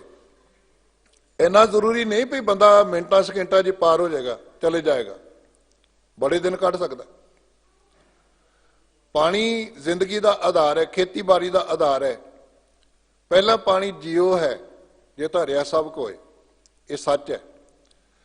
ਲੇਕਿਨ ਕੈਮਲ ਦੇ ਬਾਰੇ ਦੇਖੋ ਨਾ, ਊਠ 15-15 ਦਿਨ ਪਾਣੀ ਨਾ ਮਿਲੇ ਤੇ ਕੱਢਦਾ ਹੈ। ਰੱਬ ਨੇ ਉਹਦੇ ਅੰਦਰ ਖਜ਼ਾਨਾ ਪੈਦਾ ਕੀਤਾ, ਰੇਗਿਸਤਾਨ 'ਚ ਰਹਿੰਦਾ ਉਹ। ਪਾਣੀ ਵੀ ਇੰਨਾ ਜ਼ਰੂਰੀ ਨਹੀਂ, ਲੇਕਿਨ ਆਕਸੀਜਨ ਬਹੁਤ ਜ਼ਰੂਰੀ ਹੈ। ਆਕਸੀਜਨ ਕੁਝ ਸੈਕਿੰਡ ਸਾਨੂੰ ਨਾ ਮਿਲੇ, 6 ਸੈਕਿੰਡ ਨਾ ਮਿਲੇ ਤੇ ਅਸੀਂ ਪਾਰ, ਮੌਤ ਵਾਪਰ ਜਾਂਦੀ ਹੈ, ਸਰੀਰ ਬਿਲਸ ਜਾਂਦਾ ਹੈ। ਸਤਿਗੁਰੂ ਕਹਿੰਦੇ ਤੁਸੀਂ ਪੁੱਛਦੇ ਹੋ ਜ਼ਿੰਦਗੀ ਦਾ ਮੁੱਢ ਕੀ ਹੈ, ਕਬਣ ਮੂਲ? ਇਹਦਾ ਆਨਸਰ ਹੈ ਪਵਨ ਆਰੰਭ, ਹਵਾ ਜ਼ਿੰਦਗੀ ਦਾ ਮੁੱਢ ਹੈ। ਔਰ ਅੱਜ ਦੇ ਵਿਗਿਆਨਕ ਸੋਚ ਦੇ ਵਿੱਚ ਵਿਗਿਆਨੀ ਵੀ ਇਸ ਗੱਲ ਨੂੰ ਮੰਨਦੇ ਨੇ, ਸਭ ਤੋਂ ਪਹਿਲਾਂ ਹਵਾ ਬਣਾਈ ਰੱਬ ਨੇ, ਫਿਰ ਤਰਲ ਪਦਾਰਥ ਬਣਾਏ, ਉਸ ਤੋਂ ਬਾਅਦ ਸ੍ਰਿਸ਼ਟੀ ਰਚਨਾ ਹੋਈ। ਤੇ ਸਤਿਗੁਰੂ ਨਾਨਕ ਪਾਤਸ਼ਾਹ ਜੀ ਨੇ ਇਹ ਕਿਰਪਾਲਤਾ ਸਦੀਆਂ ਪਹਿਲਾਂ ਕੀਤੀ। ਸਾਚੇ ਤੇ ਪਵਨਾ ਭਇਆ, ਪਵਨੈ ਤੇ ਜਲ ਹੋਏ, ਜਲ ਤੇ ਤੇਰੇ ਭਵਨ ਸਾਜਿਆ, ਘਟ ਘਟ ਜੋਤ ਸਮੋਏ। ਇਹ ਵੱਖਰੀ ਗੱਲ ਹੈ ਕਿ ਅਸੀਂ ਬਹੁਤੀ ਗੱਲ ਰੁਮਾਲਿਆਂ ਤੱਕ ਹੀ ਸੀਮਿਤ ਕਰ ਦਿੱਤੀ, ਆਪ ਪੜ੍ਹਨ ਦੀ ਬਹੁਤੀ ਜ਼ਰੂਰਤ ਨਹੀਂ ਸਮਝਦੇ। ਤੇ ਜੇ ਗੁਰੂ ਵਾਲੇ ਬਣਨਾ ਤੇ ਗੁਰੂ ਦੇ ਗਿਆਨ ਨੂੰ ਪ੍ਰਾਪਤ ਕਰਨਾ, ਗੁਰੂ ਦੀ ਗੱਲ ਨੂੰ ਸਮਝਣਾ, ਤੇ ਸਾਨੂੰ ਆਪ ਹੀ ਪੜ੍ਹਨਾ ਪੈਣਾ। ਕਿਉਂਕਿ ਗੁਰੂ ਨਾਨਕ ਸਾਹਿਬ ਜੀ ਸਾਨੂੰ ਇਹ ਮੱਤ ਦੇ ਕੇ ਗਏ ਨੇ, ਆਪਣ ਹੱਥੀਂ ਆਪਣਾ ਆਪੇ ਹੀ ਕਾਸਵਾਰੀ। ਕਿ ਜਿਵੇਂ ਅਸੀਂ ਘਰ ਦੇ ਕੰਮਾਂ ਨੂੰ ਆਪ ਕਰਦੇ ਹਾਂ, ਉਹਦੀ ਸੁਪਰਵਿਜ਼ਨ ਕਰਦੇ ਹਾਂ, ਜੇ ਕਿਸੇ ਤੋਂ ਵੀ ਕਰਾਉਂਦੇ ਹਾਂ, ਤੇ ਧਰਮ ਦੀ ਦੁਨੀਆ 'ਚ ਕਿਉਂ ਐਸਾ ਕਰੀਏ ਵੀ ਦੂਜਾ ਕਰ ਲਵੇ, ਫਲ ਸਾਨੂੰ ਪ੍ਰਾਪਤ ਹੋ ਜਾਏ। ਨਾਮ ਕੋਈ ਜਪ ਲਵੇ ਤੇ ਸਾਨੂੰ ਫਲ ਪ੍ਰਾਪਤ ਹੋਵੇ। ਜੇ ਅਸੀਂ ਜ਼ਿੰਦਗੀ ਦੇ ਕਿਸੇ ਖੇਤਰ ਵਿੱਚ ਵੀ ਐਸਾ ਨਹੀਂ ਕਰ ਸਕਦੇ, ਪੜ੍ਹਾਈ ਵੇਲੇ ਸਾਨੂੰ ਆਪ ਹੀ ਪੜ੍ਹਨਾ ਪੈਂਦਾ ਨਾ, ਮੈਟ੍ਰਿਕ ਲੈਵਲ ਤੱਕ, BA ਲੈਵਲ ਤੱਕ, MA ਲੈਵਲ ਤੱਕ, ਅੱਗੇ ਹੋਰ ਡਿਗਰੀਆਂ ਕਰਨੀਆਂ ਹੋਣ ਤੇ ਉਸ ਲੈਵਲ ਤੱਕ ਆਪ ਹੀ ਮਿਹਨਤ ਕਰਨੀ ਪੈਂਦੀ ਹੈ। ਬਿਜ਼ਨਸ ਨੂੰ ਪ੍ਰਮੋਟ ਕਰਨਾ ਹੋਵੇ ਤੇ ਆਪ ਮਸ਼ੱਕਤ ਕਰਨੀ ਪੈਂਦੀ ਹੈ, ਆਪ ਧਿਆਨ ਦੇਣਾ ਪੈਂਦਾ ਹੈ। ਤੇ ਧਰਮ ਵਿੱਚ ਧਿਆਨ ਦੂਜਾ ਕਿਵੇਂ ਦੇਵੇ? ਇੱਥੇ ਵੀ ਸਤਿਗੁਰੂ ਕਹਿੰਦੇ ਆਪ ਆਪਣ ਹੱਥੀ ਆਪਣਾ ਆਪੇ ਹੀ ਕਾਸਵਾਰੀ। ਪਵਨ ਆਰੰਭ, ਕਬਣ ਮਤ ਵੇਲਾ, ਦੂਜਾ ਪ੍ਰਸ਼ਨ ਸੀ ਕਬਣ ਮਤ ਵੇਲਾ, ਕੁਐਸਚਨ ਮਾਰਕ ਨੇ ਸਾਰੇ। ਸਤਿਗੁਰੂ ਕਹਿੰਦੇ ਸਤਿਗੁਰ ਮਤ ਵੇਲਾ। ਇਹ ਜ਼ਿੰਦਗੀ ਜਿਹੜੀ ਪ੍ਰਾਪਤ ਹੋਈ ਹੈ ਸਤਿਗੁਰੂ ਦੀ ਮਤ ਨੂੰ ਧਾਰਨ ਕਰਨ ਵਾਸਤੇ ਪ੍ਰਾਪਤ ਹੋਈ ਹੈ, ਨਾ ਕਿ ਕੇਵਲ ਖਾਣ ਪੀਣ ਵਾਸਤੇ। ਪਵਨ ਆਰੰਭ, ਸਤਿਗੁਰ ਮਤ ਵੇਲਾ, ਸ਼ਬਦ ਗੁਰੂ ਸੁਰਤ ਧੁਨ ਚੇਲਾ। ਕਹਿਣ ਲੱਗੇ ਤੁਸੀਂ ਮੇਰੇ ਗੁਰੂ ਬਾਰੇ ਪੁੱਛਦੇ ਹੋ, ਗੁਰੂ ਕੌਣ ਹੈ ਤੇ ਸਿੱਖਾਂ ਨੂੰ ਕਿਹੜੇ ਗੁਰੂ ਦੇ ਲੜ ਲਾਉਂਦੇ ਹੋ? ਮੇਰਾ ਗੁਰੂ ਸ਼ਬਦ ਹੈ, ਰੱਬ ਦਾ ਜੋ ਗਿਆਨ ਪ੍ਰਾਪਤ ਹੋ ਰਿਹਾ ਰੱਬ ਨਾਲ ਜੁੜ ਕੇ, ਉਹ ਗੁਰੂ ਮੈਂ ਆਪਣੀ ਜ਼ਿੰਦਗੀ ਦਾ ਆਧਾਰ ਬਣਾਇਆ। ਸ਼ਬਦ ਗੁਰੂ ਸੁਰਤ ਧੁਨ ਚੇਲਾ। ਧੁਨ ਲਫ਼ਜ਼ ਦੇ ਅਰਥ ਟਿਊਨ ਵੀ ਹੋ ਸਕਦੇ, ਜਿਵੇਂ 9 ਧੁਨੀਆਂ ਸਤਿਗੁਰੂ ਨੇ ਦਰਜ ਕੀਤੀਆਂ ਨੇ। ਆਸਾ ਕੀ ਬਾਰ ਸੱਤੇ ਰੋਜ਼ ਆਪਾਂ ਸਰਵਣ ਕਰਦੇ ਹਾਂ, ਉਹਦਾ ਹੈਡਿੰਗ ਸਾਨੂੰ ਸੁਣਨ ਨੂੰ ਪ੍ਰਾਪਤ ਹੁੰਦਾ, ਪੜ੍ਹਨ ਨੂੰ ਪ੍ਰਾਪਤ ਹੁੰਦਾ। ਦਰਸ਼ਨ ਕਰਦੇ ਹਾਂ ਆਪਾਂ, ਟੁੰਡੇ ਅਸਰਾਜਾ ਕੀ ਧੁਨੇ, ਵਿਸ਼ੇਸ਼ ਟਿਊਨ ਦੇ ਉੱਤੇ ਗਾਉਣ ਦੀ ਹਦਾਇਤ ਕੀਤੀ ਗੁਰੂ ਸਾਹਿਬ ਨੇ। ਵੱਖਰੀ ਗੱਲ ਕਿ ਅੱਜ ਨਹੀਂ ਅਸੀਂ ਗਾ ਰਹੇ। ਟਿਊਨ ਦਾ ਅਰਥ ਰੀਤ ਜਿਹਨੂੰ ਕਹਿੰਦੇ ਹੈ, ਸੰਗੀਤ ਨਾਲ ਸੰਬੰਧਿਤ, ਲੇਕਿਨ ਧੁਨ ਦਾ ਅਰਥ ਲਗਨ। ਕੋਈ ਬੰਦਾ ਸਾਡੀ ਗੱਲ ਦਾ ਖਿਆਲ ਨਾ ਕਰੇ, ਇੱਕ ਪਾਸੇ ਲੱਗਿਆ ਹੋਵੇ ਨਾ, ਚਾਹੇ ਟੀਵੀ ਸਾਹਮਣੇ ਬੈਠਾ ਹੋਵੇ, ਉਹ ਸਾਡੀ ਗੱਲ ਨਾ ਸੁਣੇ, ਕਹਿੰਦੇ ਉਹਨੂੰ ਬੜੀ ਟੀਵੀ ਦੀ ਧੁਨ ਲੱਗੀ ਹੈ, ਇਹਨੂੰ ਪੜ੍ਹਨ ਦੀ ਬੜੀ ਧੁਨ ਲੱਗੀ ਹੈ, ਇਹਨੂੰ ਕੰਮ ਦੀ ਬੜੀ ਧੁਨ ਲੱਗੀ ਹੈ। ਧੁਨ ਦਾ ਅਰਥ ਹੈ ਲਗਨ, ਲਗਾਵ, ਜ਼ੀਲ ਜਿਹਨੂੰ ਆਪਾਂ ਕਹਿੰਦੇ ਹਾਂ। ਸਤਿਗੁਰੂ ਕਹਿੰਦੇ ਵੀ ਆਪਣੀ ਸੁਰਤ ਨੂੰ ਜੋੜਨਾ, ਲਗਨ ਪੈਦਾ ਕਰਨੀ, ਇਹ ਸਿੱਖੀ ਹੈ। ਔਰ ਗੁਰੂ ਦਾ ਗਿਆਨ ਜੋ ਸਾਨੂੰ ਪ੍ਰਾਪਤ ਹੋਇਆ ਰੱਬ ਤੋਂ, ਰੱਬ ਨਾਲ ਜੁੜਨ ਤੋਂ ਬਾਅਦ, ਉਹ ਸਾਡੇ ਵਾਸਤੇ ਗੁਰੂ ਹੈ। ਸ਼ਬਦ ਗੁਰੂ ਸੁਰਤ ਧੁਨ ਚੇਲਾ। ਕਬਣ ਮੂਲ ਕਬਣ ਮਤ ਵੇਲਾ, ਕਬਣ ਗੁਰੂ ਜਿਸ ਕਾ ਤੂੰ ਚੇਲਾ, ਕਬਣ ਕਥਾ ਲੈ ਰਹੋ ਨਿਰਾਲੇ, ਬੋਲੇ ਨਾਨਕ ਸੁਣੋ ਤੋਂ ਬਾਲੇ, ਇਸ ਕਥਾ ਕਾ ਦੇ ਵਿਚਾਰ ਭਵਜਲ ਸ਼ਬਦ ਲੰਘਾਵਣ ਹਾਰ। ਸਤਿਗੁਰੂ ਕਹਿੰਦੇ ਪਵਨ ਆਰੰਭ, ਸਤਿਗੁਰ ਮਤ ਵੇਲਾ, ਸ਼ਬਦ ਗੁਰੂ ਸੁਰਤ ਧੁਨ ਚੇਲਾ। ਹੁਣ ਇਹ ਵੀ ਗੱਲ ਕਲੀਅਰ ਹੋ ਗਈ ਸਾਡੇ ਸਾਹਮਣੇ ਵੀ ਗੁਰੂ ਧਾਰਨ ਕਰਨਾ ਚਾਹੀਦਾ, ਉਹ ਵੀ ਗੱਲ ਸਤਿਗੁਰੂ ਨੇ ਸਾਡੇ ਸਾਹਮਣੇ ਵਿਆਖਿਆ ਰੱਖ ਦਿੱਤੀ, ਨਾਨਕ ਗੁਰੂ ਨਾ ਚੇਤਨੀ ਵਾਲੀ, ਕੁੰਭੇ ਬੱਧਾ ਜਲ ਰਹਿ। ਜਿਹੜਾ ਗੁਰੂ ਨਹੀਂ ਧਾਰਨ ਕਰਦਾ ਉਹਦੀ ਹਾਲਤ ਕਿਦਾਂ ਦੀ, ਤਿਲਾਂ ਬੁਆੜ ਤਿਲਾਂ ਵਰਗੀ। ਗੁਰੂ ਕੌਣ ਹੈ? ਇਹ ਵੀ ਸਾਡੇ ਸਾਹਮਣੇ ਗੱਲ ਸਪਸ਼ਟ ਹੋ ਗਈ, ਗੁਰੂ ਸ਼ਬਦ ਹੈ। ਹੁਣ ਇਹ ਗੁਰੂ ਦੀ ਸ਼ਖਸੀਅਤ ਕਿੱਡੀ ਮਹਾਨ ਹੈ। ਜਦੋਂ ਅਸੀਂ ਧੰਨ ਗੁਰੂ ਅਰਜਨ ਪਾਤਸ਼ਾਹ ਜੀ ਨੂੰ ਪੁੱਛਦੇ ਹਾਂ ਕਿ ਸੱਚੇ ਪਾਤਸ਼ਾਹ ਸਤਿਗੁਰੂ ਕਿਹਨੂੰ ਕਹਿੰਦੇ ਆ, ਜਿਹੜੇ ਭੱਟ ਜੀ ਸਾਡੇ ਨਾਲ ਗੱਲ ਸਾਂਝੀ ਕਰ ਰਹੇ ਹੈ ਵੀ ਜਿਹੜਾ ਮਨੁੱਖ ਸਤਿਗੁਰੂ ਨੂੰ ਮਿਲ ਜਾਂਦਾ, ਸਤਿਗੁਰੂ ਦੇ ਨਾਲ ਜੁੜ ਜਾਂਦਾ ਹੈ, ਉਹਦੇ ਜੀਵਨ ਦੇ ਵਿੱਚ ਵਿਕਾਰਾਂ ਦਾ ਅੰਤ ਹੋ ਜਾਂਦਾ ਹੈ। ਮਨਸਾ ਕਰ ਸਿਮਰੰਤ ਤੁਝੈ ਨਰ, ਕਾਮ ਕ੍ਰੋਧ ਮਿਟਿਓ ਜੋ ਤਿਣੰਗ। ਤਿਣੰਗ ਦਾ ਅਰਥ ਤਿੰਨਾਂ ਦਾ। ਉਹ ਕਿੱਦਾਂ ਦਾ ਗੁਰੂ ਹੈ ਜਿਹਦੇ ਨਾਲ ਜੁੜਨ ਤੋਂ ਬਾਅਦ ਇਹ ਦਾਤ ਪ੍ਰਾਪਤ ਹੁੰਦੀ। ਤੇ ਸਤਿਗੁਰੂ ਪਾਤਸ਼ਾਹ ਜੀ ਨੇ ਕਿਰਪਾਲਤਾ ਕੀਤੀ, ਬੜੇ ਭਾਵਪੂਰਤ ਅਰਥ ਸਤਿਗੁਰੂ ਨੇ ਸਾਨੂੰ ਬਖਸ਼ਿਸ਼ ਕੀਤੇ। ਕਹਿਣ ਲੱਗੇ, ਸਤਿਪੁਰਖ ਜਿਨ ਜਾਣਿਆ ਸਤਿਗੁਰ ਤਿਸ ਕਾ ਨਾਉ, ਤਿਸ ਕੈ ਸੰਗ ਸਿੱਖ ਉਧਰੈ, ਨਾਨਕ ਹਰ ਗੁਣ ਗਾਓ। ਜਿਹਨੇ ਸਤਿਪੁਰਖ ਨੂੰ ਜਾਣ ਲਿਆ, ਸਤਿਪੁਰਖ ਜਿਨ ਜਾਣਿਆ ਸਤਿਗੁਰ ਤਿਸ ਕਾ ਨਾਉ, ਤਿਸ ਕੈ ਸੰਗ ਸਿੱਖ ਉਧਰੈ, ਨਾਨਕ ਹਰ ਗੁਣ ਗਾਓ। ਫਿਰ ਦੂਸਰੇ ਨੰਬਰ ਦੇ ਉੱਤੇ ਧੰਨ ਗੁਰੂ ਰਾਮਦਾਸ ਪਾਤਸ਼ਾਹ ਜੀ ਨੇ ਕਿਰਪਾਲਤਾ ਕੀਤੀ ਕਿ ਗੁਰੂ ਜਿਹੜਾ ਉਹਦੇ ਕੋਲ ਜਾਵਾਂਗੇ ਤੇ ਕੀ ਪ੍ਰਾਪਤੀ ਹੋਏਗੀ। ਸਤਿਗੁਰੂ ਕਹਿੰਦੇ, ਜਿਸ ਮਿਲਿਆ ਮਨ ਹੋਏ ਆਨੰਦ, ਸੋ ਸਤਿਗੁਰ ਕਹੀਏ। ਉੱਥੇ ਜਾ ਕੇ ਗਮੀ ਦਾ, ਦੁੱਖਾਂ ਦਾ ਸਾਹਮਣਾ ਨਾ ਕਰਨਾ ਪਵੇ। ਉਹ ਗੁਰੂ ਨਹੀਂ ਹੋ ਸਕਦਾ, ਸਤਿਗੁਰੂ ਨਹੀਂ ਹੋ ਸਕਦਾ। ਸਤਿਗੁਰੂ ਦਾ ਭਾਵ ਜਿਹਦੇ ਕੋਲ ਬੈਠਾਂਗੇ ਤੇ ਜੀਵਨ ਦੀ ਖੁਸ਼ੀ ਪ੍ਰਾਪਤ ਹੋਏਗੀ, ਜੀਵਨ ਦਾ ਆਨੰਦ ਪ੍ਰਾਪਤ ਹੋਏਗਾ। ਇਹ ਨਹੀਂ ਵੀ ਉਹਨੂੰ ਦੁੱਖ ਨਹੀਂ ਆਣਗੇ ਜ਼ਿੰਦਗੀ ਵਿੱਚ, ਪਤਾ ਨਹੀਂ ਕਿੰਨੇ ਕੁ ਆ ਸਕਦੇ ਆ। ਕਲਗੀਧਰ ਪਾਤਸ਼ਾਹ ਦਾ ਇਤਿਹਾਸ ਸਾਡੇ ਸਾਹਮਣੇ ਹੈ। ਪਿਤਾ ਨੂੰ ਤੋਰਿਆ, ਚਾਂਦਨੀ ਚੌਂਕ 'ਚ ਸਾਕਾ ਵਰਤਿਆ, ਉਸ ਤੋਂ ਬਾਅਦ ਅਨੰਦਪੁਰ ਸਾਹਿਬ ਨੂੰ ਛੱਡਿਆ, ਫਿਰ ਸਰਸਾ ਨਦੀ ਦੇ ਉੱਤੇ ਪਿੱਛੋਂ ਹਮਲਾ ਕੀਤਾ ਉਹਨਾਂ ਲੋਕਾਂ ਨੇ, ਪਰਿਵਾਰ ਵਿਛੋੜਾ ਪਿਆ, ਔਰ ਜਾ ਕੇ ਦੋ ਪੁੱਤਰ ਸਾਹਮਣੇ ਅੱਖਾਂ ਦੇ ਸ਼ਹੀਦ ਹੋ ਗਏ, ਬਾਬਾ ਅਜੀਤ ਸਿੰਘ ਜੀ, ਬਾਬਾ ਜੁਝਾਰ ਸਿੰਘ ਜੀ। ਤੇ 2-3 ਦਿਨਾਂ ਬਾਅਦ ਫਿਰ ਦੂਜੀ ਖਬਰ ਵੀ ਪ੍ਰਾਪਤ ਹੋ ਗਈ ਵੀ ਮਾਤਾ ਜੀ ਵੀ ਸ਼ਹਾਦਤ ਪ੍ਰਾਪਤ ਕਰ ਗਏ, ਤੇ ਨਾਲ ਬਾਬਾ ਜੋਰਾਵਰ ਸਿੰਘ ਤੇ ਬਾਬਾ ਫਤਿਹ ਸਿੰਘ ਵੀ ਸ਼ਹਾਦਤ ਪ੍ਰਾਪਤ ਕਰ ਗਏ। ਦੁੱਖਾਂ ਦਾ ਅੰਤ ਹੈ ਕਿਤੇ, ਲੇਕਿਨ ਇੱਕ ਜ਼ਿੰਦਗੀ ਦਾ ਸਕੂਨ ਬਣ ਗਿਆ। ਜੋ ਨਰ ਦੁੱਖ ਮੈਂ ਦੁੱਖ ਨਹੀਂ ਮਾਨੈ, ਸੁਖ ਸਨੇਹਰ ਭੈ ਨਹੀਂ ਜਾ ਕੇ ਕੰਚਨ ਮਾਟੀ ਮਾਨੈ। ਇਹ ਜੀਵਨ ਦੀ ਪ੍ਰਾਪਤੀ ਹੋ ਗਈ। ਔਰ ਇਸੇ ਕਰਕੇ ਗੁਰੂ ਕਲਗੀਧਰ ਪਾਤਸ਼ਾਹ ਜੀ ਨੇ ਜਦੋਂ ਇਹ ਜੀਵਨ ਵਿੱਚ ਆਨੰਦ ਪ੍ਰਾਪਤ ਹੋਇਆ ਨਾ, ਤੇ ਜਫਰਨਾਮਾ ਜਿਹੜਾ ਲਿਖਿਆ, ਚਿੱਠੀ ਲਿਖੀ ਜਿਹੜੀ ਔਰੰਗਜ਼ੇਬ ਨੂੰ ਟੁੰਬਣ ਵਾਸਤੇ, ਚੇ ਛੋਦਾ ਚੂ ਬਚਗਾ ਕੁਸ਼ਤਾ ਚਾਰ, ਕਿ ਬਾਕੀ ਬਮਾ 10 ਪਚੀਦਾ ਮਰ। ਕੀ ਹੋਇਆ, ਮੇਰੇ 4 ਬੱਚੇ ਤੂੰ ਕਤਲ ਕਰ ਦਿੱਤੇ, ਸ਼ਹੀਦ ਕਰ ਦਿੱਤੇ। ਤੂੰ ਸਮਝਦਾ ਹੋਏਗਾ ਮੈਂ ਬਹੁਤ ਕੁਝ ਕਰਤਾ, ਸਿੱਖੀ ਨੂੰ ਨੇਸ ਤੋਂ ਨਬੂਦ ਕਰ ਦਿੱਤਾ, ਪਰ ਕੁੰਡਲੀਆ ਖਾਲਸਾ ਜਿਉਂਦਾ ਬੈਠਾ ਤੇਰੀਆਂ ਜੜ੍ਹਾਂ ਉਖਾੜੇਗਾ, ਤੇਰੀਆਂ ਜੜ੍ਹਾਂ ਉਖੜ ਜਾਣਗੀਆਂ। ਗੁਰੂ ਤੇਗ ਬਹਾਦਰ ਸਾਹਿਬ ਜੀ ਦੀ ਸ਼ਹਾਦਤ, ਕਵੀ ਸੰਤੋਖ ਸਿੰਘ ਕਹਿੰਦੇ, ਤੇਗ ਬਹਾਦਰ ਧਰਮ ਤੁਝ ਹਰਤਾ ਤੁਰਕਨ ਮੂਲ। ਉਹ ਸ਼ਹਾਦਤ ਨੇ ਭਾਈ ਮਤੀ ਦਾਸ ਨੂੰ ਜਦੋਂ ਚੀਰਿਆ ਨਾ, ਉਹ ਭਾਈ ਮਤੀ ਦਾਸ ਨਹੀਂ ਚੀਰਿਆ ਗਿਆ, ਹਕੂਮਤ ਦੀਆਂ ਜੜ੍ਹਾਂ ਚੀਰੀਆਂ ਗਈਆਂ, ਨੇਸ ਤੋਂ ਨਬੂਦ ਹੋ ਗਏ। ਇਹ ਕੌਣ ਹੋ ਸਕਦਾ ਹੈ? ਸਤਿਗੁਰੂ ਰਾਮਦਾਸ ਪਾਤਸ਼ਾਹ ਕਹਿੰਦੇ ਇਹ ਸ਼ਖਸੀਅਤ ਜਿਹੜੀ ਹੈ ਨਾ, ਇਹ ਸ਼ਖਸੀਅਤ ਕੇਵਲ ਤੇ ਕੇਵਲ ਇੱਕ ਹੋ ਸਕਦੀ, ਜਿਸ ਮਿਲਿਆ ਮਨ ਹੋਏ ਆਨੰਦ, ਸੋ ਸਤਿਗੁਰ ਕਹੀਏ। ਮਨ ਕੀ ਦੁਬਿਧਾ ਬਿਨ ਸਜਾਏ। ਮਨ ਦੇ ਵਿੱਚੋਂ ਦੁਚਿੱਤਾਪਨ, ਕਨਫਿਊਜ਼ਨ, ਭਰਮ ਭੁਲੇਖੇ ਗੁਰੂ ਕੋਲ ਬੈਠ ਕੇ ਦੂਰ ਹੋਣ, ਉਹ ਗੁਰੂ ਹੈ। ਹਰ ਪਰਮ ਪਦ ਲਈ ਹੈ ਤੇ ਹਰੀ ਵਰਗੀ ਪਰਮ ਪਦ ਵੀ ਪ੍ਰਾਪਤ ਹੋ ਜਾਏ। ਜਿਵੇਂ ਆਪਾਂ ਕੱਲ ਵੀ ਸਰਵਣ ਕੀਤਾ ਸੀ ਵੀ ਧੰਨ ਗੁਰੂ ਰਾਮਦਾਸ ਪਾਤਸ਼ਾਹ ਜੀ, ਤੁਹਾਡੇ ਤੇ ਐਸੀ ਬਖਸ਼ਿਸ਼ ਹੋਈ ਉਸ ਮਾਲਕ ਦੀ, ਸ੍ਰੀ ਗੁਰੂ ਰਾਮਦਾਸ ਜੈਓ ਜੈ ਜਗ ਮੈਂ, ਤੇ ਹਰ ਪਰਮ ਪਦ ਪਾਇਓ। ਧੰਨ ਗੁਰੂ ਰਾਮਦਾਸ ਪਾਤਸ਼ਾਹ ਜੀ ਆਪ ਹੀ ਵਿਆਖਿਆ ਕਰ ਰਹੇ, ਜਿਸ ਮਿਲਿਆ ਮਨ ਹੋਏ ਆਨੰਦ, ਸੋ ਸਤਿਗੁਰ ਕਹੀਏ। ਮਨ ਕੀ ਦੁਬਿਧਾ ਬਿਨ ਸਜਾਏ, ਹਰ ਪਰਮ ਪਦ ਲਈਏ। ਇਹ ਵਿਆਖਿਆ ਸਾਡੇ ਸਾਹਮਣੇ ਕਿਉਂ ਰੱਖ ਰਹੇ? ਤਾਂ ਕਿ ਸਾਨੂੰ ਕੋਈ ਭੁਲੇਖਾ ਨਾ ਪਵੇ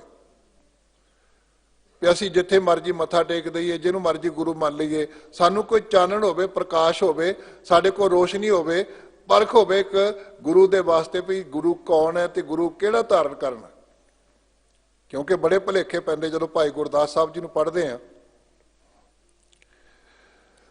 35 ਨੰਬਰ ਵਾਰ ਦੇ ਅੰਦਰ ਆਪ ਜੀ ਨੇ ਬਚਨ ਕੀਤੇ, ਕਹਿੰਦੇ ਆਪਾਂ ਕਈ ਵਾਰੀ ਜਿਹੜਾ ਡੇਕ ਹੁੰਦੀ ਨਾ, ਤਰੇਕ ਹੁੰਦੀ, ਉਹਨੂੰ ਧਰਕਾਣੂ ਲੱਗਦੇ, ਜਦੋਂ ਪੱਕ ਜਾਂਦੇ ਆ ਦਾਖਾਂ ਵਰਗੀਆਂ ਸ਼ਕਲਾਂ ਬਣ ਜਾਂਦੀਆਂ ਉਹਨਾਂ ਦੀਆਂ, ਲਾਲ ਹੁੰਦੇ ਨੇ ਉਹ।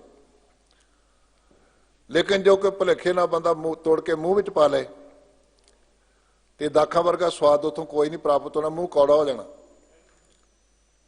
ਭਾਈ ਸਾਹਿਬ ਨੇ ਬਚਨ ਕੀਤਾ, ਕਹਿੰਦੇ ਗੁੱਛਾ ਹੋਏ ਧਰਕਾਨੂਆ ਕਿਉਂ ਬੜੀਆ ਦਾਖ ਹੈ।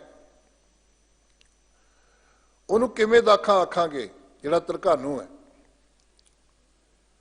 ਫਿਰ ਆਪਾਂ ਅੱਕ ਦਾ ਬੂਟਾ ਵੇਖਦੇ ਹਾਂ, ਉਹਨੂੰ ਬੜੇ ਖੱਖੜੀਆਂ ਜਿਹੜੀਆਂ ਲੱਗਦੀਆਂ ਨੇ, ਅੰਬ ਵਰਗੀਆਂ ਲੱਗਦੀਆਂ ਨੇ, ਸ਼ਕਲ ਅੰਬ ਵਰਗੀ ਹੁੰਦੀ ਉਹਦੀ।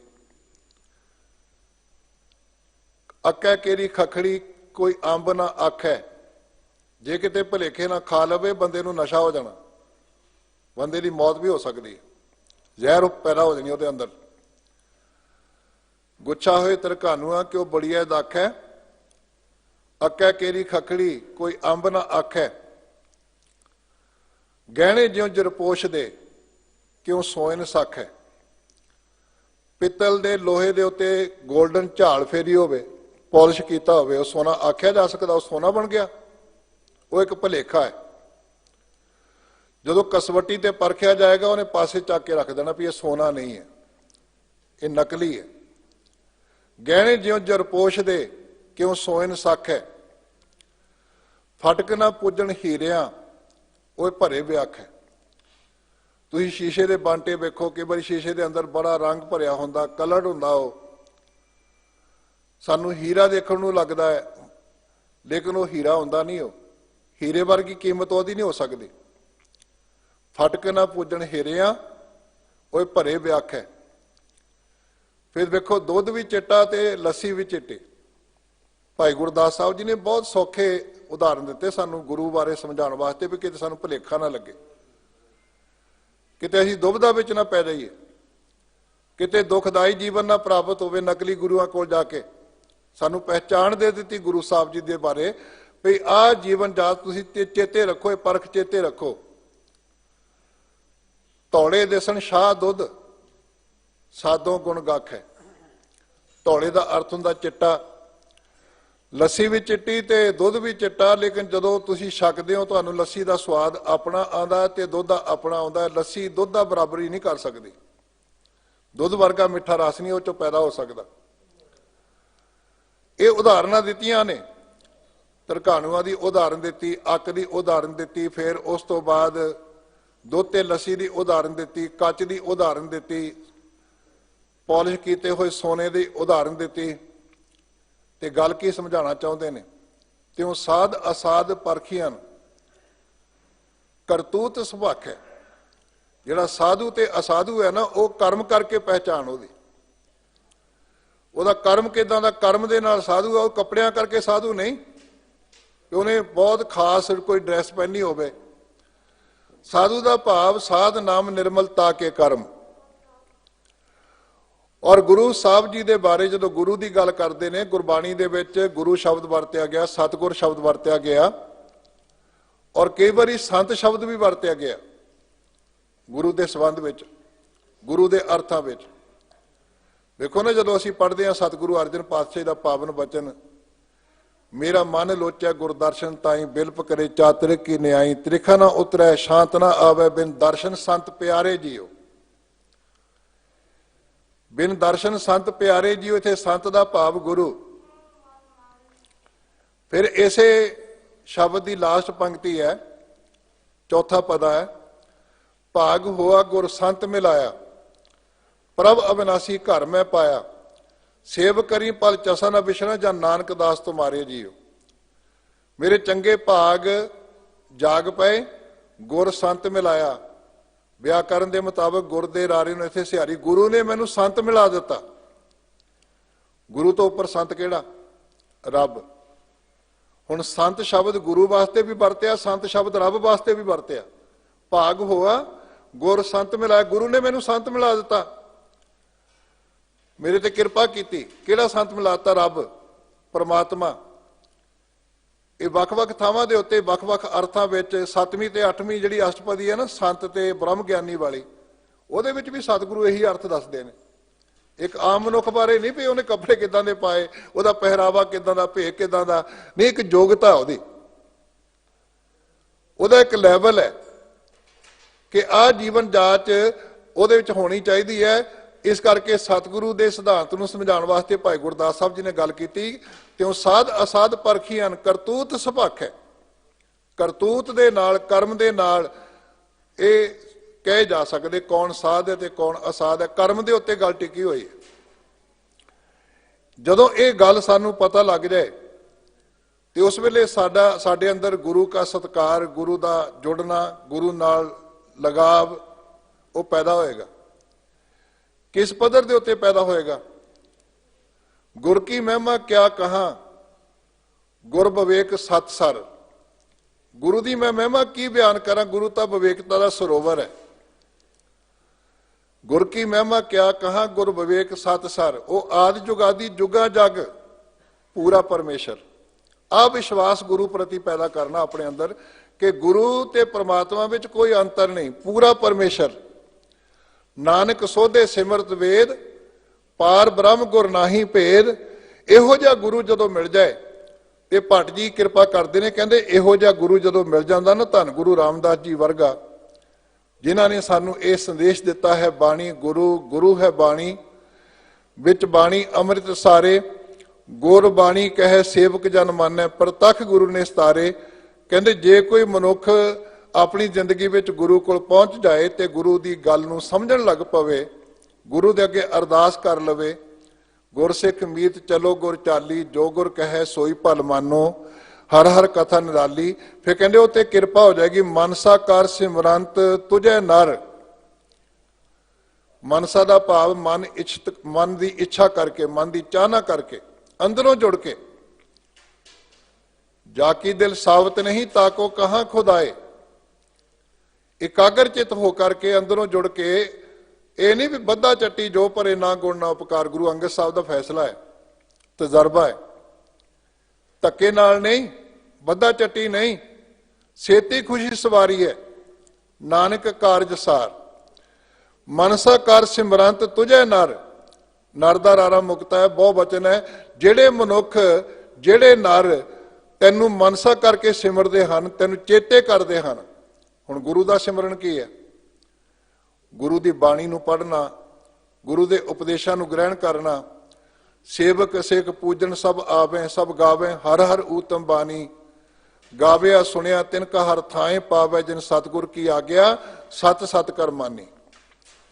ਕਾਮ ਕ੍ਰੋਧ ਮਿਟਿਓ ਜੋ ਤਿਣੰਗ। ਤਿਣੰਗ ਦਾ ਭਾਵ ਤਿਨਾਂ ਦਾ। ਉਹਨਾਂ ਦੇ ਜੀਵਨ ਵਿੱਚੋਂ ਕਾਮ ਤੇ ਕ੍ਰੋਧ ਜਿਹੜੇ ਸਾਡੇ ਜੀਵਨ ਦੀ ਬਰਬਾਦੀ ਕਰਦੇ ਨੇ, ਸਾਡੇ ਜੀਵਨ ਦੇ ਅੰਦਰ ਬਿਮਾਰੀਆਂ ਪੈਦਾ ਕਰਦੇ ਨੇ। ਕਾਮ ਕ੍ਰੋਧ ਕਾਇਆ ਕੋ ਗੱਲ ਹੈ, ਜੋ ਕੰਚਨ ਸੁਹਾਗਾ ਢਾਲ ਹੈ। ਜਿਵੇਂ ਸੁਹਾਗਾ ਪਾਉਂਦਾ ਨਾ ਸੁਨਿਆਰਾ, ਜੁਐਲਰੀ ਦਾ ਕੰਮ ਕਰਨ ਵਾਲਾ, ਤੇ ਸੋਨਾ ਢਲ ਜਾਂਦਾ ਹੈ, ਪਾਣੀ ਬਣ ਜਾਂਦਾ ਹੈ। ਇਵੇਂ ਕਾਮ ਤੇ ਕ੍ਰੋਧ ਮਨੁੱਖੀ ਜ਼ਿੰਦਗੀ ਦੀ ਬਰਬਾਦੀ ਕਰਦੇ, ਬਿਮਾਰੀਆਂ ਪੈਦਾ ਕਰਦੇ, ਕਲੇਸ਼ ਪੈਦਾ ਕਰਦੇ। ਕਾਮ ਕ੍ਰੋਧ ਕਾਇਆ ਕੋ ਗਾਲ ਹੈ, ਜੋ ਕੰਚਨ ਸੁਹਾਗਾ ਢਾਲ ਹੈ। ਉਹ ਕਿਰਪਾ ਕਰ ਦਿੰਦਾ ਗੁਰੂ, ਕਿਰਪਾ ਬਖਸ਼ਿਸ਼ ਕਰਕੇ ਇਹਨਾਂ ਦੋਨਾਂ ਦੇ ਉੱਤੇ। ਸਤਿਗੁਰੂ ਕਹਿੰਦੇ ਵੀ ਸੰਤੁਸ਼ਟੀ ਬੰਦੇ ਦੇ ਅੰਦਰ, ਸੰਜਮ ਪੈਦਾ ਹੋ ਜਾਂਦਾ ਜੀਵਨ ਵਿੱਚ। ਕਾਮ ਕ੍ਰੋਧ ਮਿਟਿਓ ਜੋ ਤਿਣੰਗ। ਜੋ ਦਾ ਭਾਵ ਜਿਹੜਾ ਇਹ ਵਿਕਾਰ ਨੇ, ਇਹ ਮਿਟ ਜਾਂਦੇ ਹਨ, ਕਾਬੂ ਵਿੱਚ ਆ ਜਾਂਦੇ ਹਨ। ਬਾਚਾ ਕਰ ਸਿਮਰੰਤ ਤੁਝੈ, ਤਿਨ ਦੁੱਖ ਦਰਿਦਰ ਮਿਟਿਓ ਜੋ ਖਿਣੰਗ। ਬਾਚਾ ਦਾ ਭਾਵ ਬਚਨ ਕਰਕੇ, ਜਿਹੜੇ ਬਚਨਾਂ ਕਰਕੇ ਤੇਰਾ ਸਿਮਰਨ ਕਰਦੇ, ਭਾਵ ਆਪਣੇ ਬਚਨ ਰਾਹੀਂ ਚੇਤੇ ਕਰਦੇ। ਹੁਣ ਬਚਨ ਜਿਹੜੇ ਕਰਨੇ ਚਾਹੀਦੇ, ਉਹ ਕਿਹੜੇ ਕਰਨੇ ਚਾਹੀਦੇ? ਸਤਿਗੁਰੂ ਪਾਤਸ਼ਾਹ ਜੀ ਨੂੰ ਪੁੱਛ ਕੇ ਵੇਖੀਏ, ਬਾਬਾ ਬੋਲਣਾ ਕਿਆ ਕਹੀ ਹੈ, ਜੈਸੇ ਰਾਮ ਨਾਮ ਰਵ ਰਹੀ ਹੈ। ਬੋਲਣ ਬਾਰੇ ਕਬੀਰ ਸਾਹਿਬ ਕਹਿੰਦੇ ਕੀ ਕਿਹਾ ਜਾਏ? ਕਹਿੰਦੇ ਸੰਤਨ ਸਿਓ ਬੋਲੇ ਉਪਕਾਰੀ।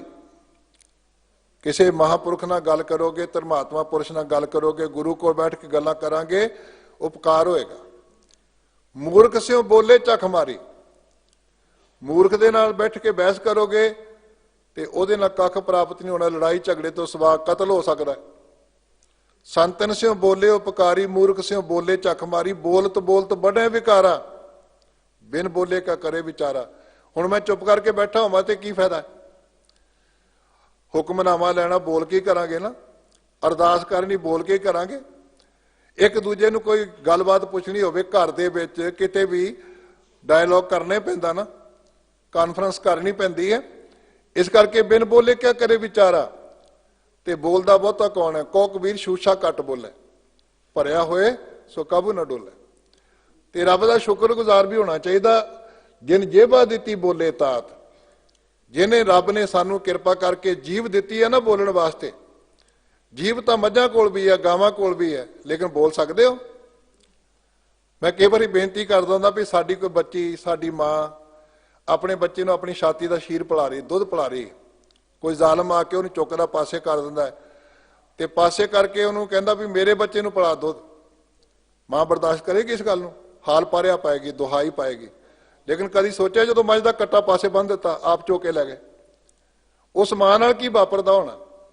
मां तो है, जबान भी है, लेकिन वो कोई भाषा नहीं। तो सतगुरु कहते तू शुक्रगुजार हो रब दा, जिन्हें तेन अखरी ज्ञान भी दिता, बोली भी दी, भाषा भी दी। जिन जेबा दिती बोले तात, जिन मन राख्या अग्नि पाए, बाजा पवन आखे सब जाए। तेरे अंदर स्वासां दा बाजा बज रहा है, तू पता नहीं किवें बोली जाना है, गल्लां बातां करदा, एक दूजे नाल सांझ करदा है। ते ये जीवन जाच कौ कबीर शूशा घट बोले, भरिया होए सो काबू ना डोले। जदों भी बोलना होवे उदों मृदल बोलो, मधुर बोलो, फिर संखेप बोलो, फिर ये नाल अपना ऐसा ना करिए भी आप लड़ाई झगड़े करने वाली बोली बोल के कलेश ही पैदा करिए।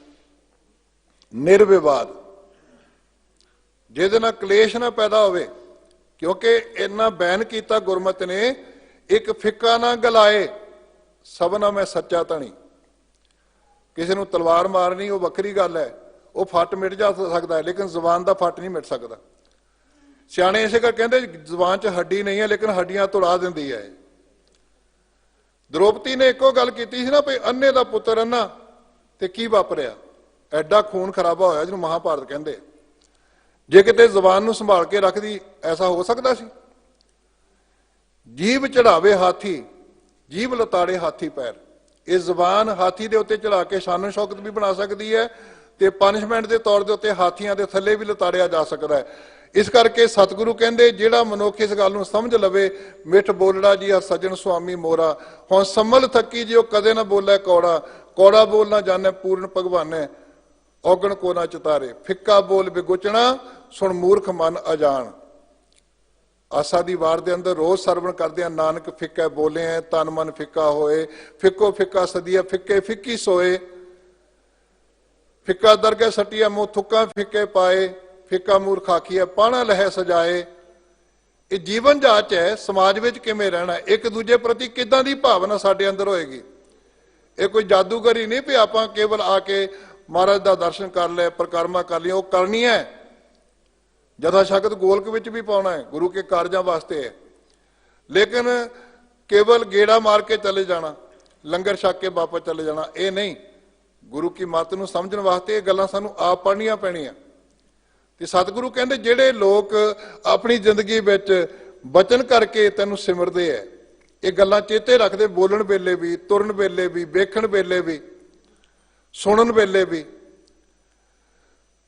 बाचा कर सिमरंत तुझे, तिन दुख दरिद्र मिटियो जो खिणंग। उन्हां दे अंदरों दुख ते दलिद्र मिट जांदा है। गुरु साहब किरपा करदे सिखां नूं। देखो ना, गुरु नानक पातशाह जी ने दसवंधी प्रथा आरंभ की, सानू किरत करन दा संदेश दिता। घाल खाए के छतों दे नानकरा पछाणिया से, फिर सुल्तानपुर जाके मोदी खाने में सेवा निभाई। कवि संतोख सिंह कहते मानो पुन धार तन कीनी आन दुकान। मानो के पुन कर्म ने आके दुकान की, मोदी खाना खोलिया। दारद शुदा नगरता तज गए पुर सुल्तान। दलिद्रता भुख ते नगनता, उत्थे कोई नंगा नहीं, कोई भुखा नहीं, कोई दलिदरी नहीं। दारद शुदा नगनता तज गए पुर सुल्तान। सुल्तानपुर तो निकल के बाहर चले गए। गुरु ये बरकत पाउंदा जिथे बैठेगा। और इस करके सतगुरु पातशाह जी ने दलिद्रता नूं दूर करने वास्ते किरत करन दा संदेश दिता। ਪੰਜਵੇਂ ਪਾਤਸ਼ਾਹ ਜੀ ਨੇ, ਚੌਥੇ ਪਾਤਸ਼ਾਹ ਜੀ ਨੇ 52 ਕਿਸਮ ਦੇ ਕਿੱਤੇ ਪੈਦਾ ਕੀਤੇ, ਜਿੱਥੋਂ ਅੱਜ ਅਸੀਂ ਅਵੇਸਲੇ ਹੋ ਚੁੱਕੇ ਹਾਂ। ਸਾਡੇ ਬੱਚੇ ਅਨਐਮਪਲੋਇਮੈਂਟ ਕਰਕੇ ਕੇਸ ਕਟਾ ਕੇ ਬਾਹਰ ਜਾਂਦੇ ਆ, ਪਗੜੀ ਉਤਾਰ ਕੇ ਬਾਹਰ ਜਾਂਦੇ ਆ। ਸਾਨੂੰ ਇਹਦੇ ਬਾਰੇ ਸੋਚਣ ਦੀ ਜ਼ਰੂਰਤ ਹੈ, ਕੰਮ ਕਰਨ ਦੀ ਜ਼ਰੂਰਤ ਹੈ ਕਿ ਅਸੀਂ ਆਪਣੇ ਬੱਚਿਆਂ ਵਾਸਤੇ ਰੁਜ਼ਗਾਰ ਕਿਵੇਂ ਪੈਦਾ ਕਰਨਾ। 52 ਕਿਸਮ ਦੇ ਕਿੱਤੇ, ਗੁਰੂ ਕਾ ਬਾਜ਼ਾਰ, ਮਾਈ ਸੇਵਾ ਬਾਜ਼ਾਰ। ਫਿਰ ਪੰਜਵੇਂ ਪਾਤਸ਼ਾਹ ਜੀ ਨੇ ਘੋੜਿਆਂ ਦਾ ਵਪਾਰ, ਐਡਾ ਰੁਜ਼ਗਾਰ ਦਾ ਪੱਧਰ ਪੈਦਾ ਕੀਤਾ। ਦੇਖੋ ਨਾ, ਜਿਹੜਾ ਟਰਾਂਸਪੋਰਟੇਸ਼ਨ ਦਾ ਕੰਮ ਹੋਵੇ, ਗੱਡੀਆਂ ਦਾ ਸ਼ੋਰੂਮ ਹੋਵੇ, ਆਪਾਂ ਕਿੰਨਾ ਅਮੀਰ ਸਮਝਦੇ। ਉਸ ਵੇਲੇ ਦਾ ਟਰਾਂਸਪੋਰਟੇਸ਼ਨ ਕੀ ਹੈ? ਚੰਗੇ ਘੋੜੇ। ਤੇ ਸਿੱਖ ਜਦੋਂ ਘੋੜਾ ਲੈ ਕੇ ਖਰੀਦ ਕੇ ਆ ਰਿਹਾ ਅਰਬ ਕੰਟਰੀ ਤੋਂ, ਈਰਾਨ ਤੋਂ, ਇਰਾਕ ਤੋਂ, ਉਹਨੂੰ ਕੰਟਰੋਲ ਕਿਵੇਂ ਕਰਨਾ, ਉਹਦੀ ਸਵਾਰੀ ਕਿਵੇਂ ਕਰਨੀ। ਪੰਜਵੇਂ ਪਾਤਸ਼ਾਹ ਜੀ ਦੇ ਇਸ ਕਰਤੱਵ ਨੇ, ਇਸ ਕਰਮ ਨੇ ਗੁਰੂ ਹਰਗੋਬਿੰਦ ਪਾਤਸ਼ਾਹ ਜੀ ਵਾਸਤੇ ਫੌਜ ਤਿਆਰ ਕਰ ਦਿੱਤੀ ਘੋੜਸਵਾਰਾਂ ਦੀ। ਉਹ ਐਕਸਪਰਟ ਹੋ ਗਏ, ਰੁਜ਼ਗਾਰ ਵੀ ਪੈਦਾ ਹੋਇਆ ਤੇ ਨਾਲ ਆਉਣ ਵਾਲੇ ਭਵਿੱਖ ਨੂੰ ਉਜਲਾ ਕਰਨ ਵਾਸਤੇ, ਜ਼ੁਲਮ ਦਾ ਵਿਰੋਧ ਕਰਨ ਵਾਸਤੇ ਚੰਗੇ ਘੋੜਸਵਾਰ ਵੀ ਪੈਦਾ ਕਰਤੇ ਗੁਰੂ ਅਰਜਨ ਪਾਤਸ਼ਾਹ ਜੀ ਦੀ ਇਸ ਚੰਗੀ ਨੀਤੀ ਨੇ। ਤੇ ਸਤਿਗੁਰੂ ਪਾਤਸ਼ਾਹ ਜੀ ਨੇ ਇਹ ਕਿਰਪਾਲਤਾ ਕੀਤੀ। ਕਦੋਂ? ਜਦੋਂ ਸਾਡੇ ਤੇ ਕਿਰਪਾ ਹੋ ਜਾਏ ਨਾ, ਫਿਰ ਅਸੀਂ ਇਸ ਪਾਸੇ ਧਿਆਨ ਦੇਵਾਂਗੇ।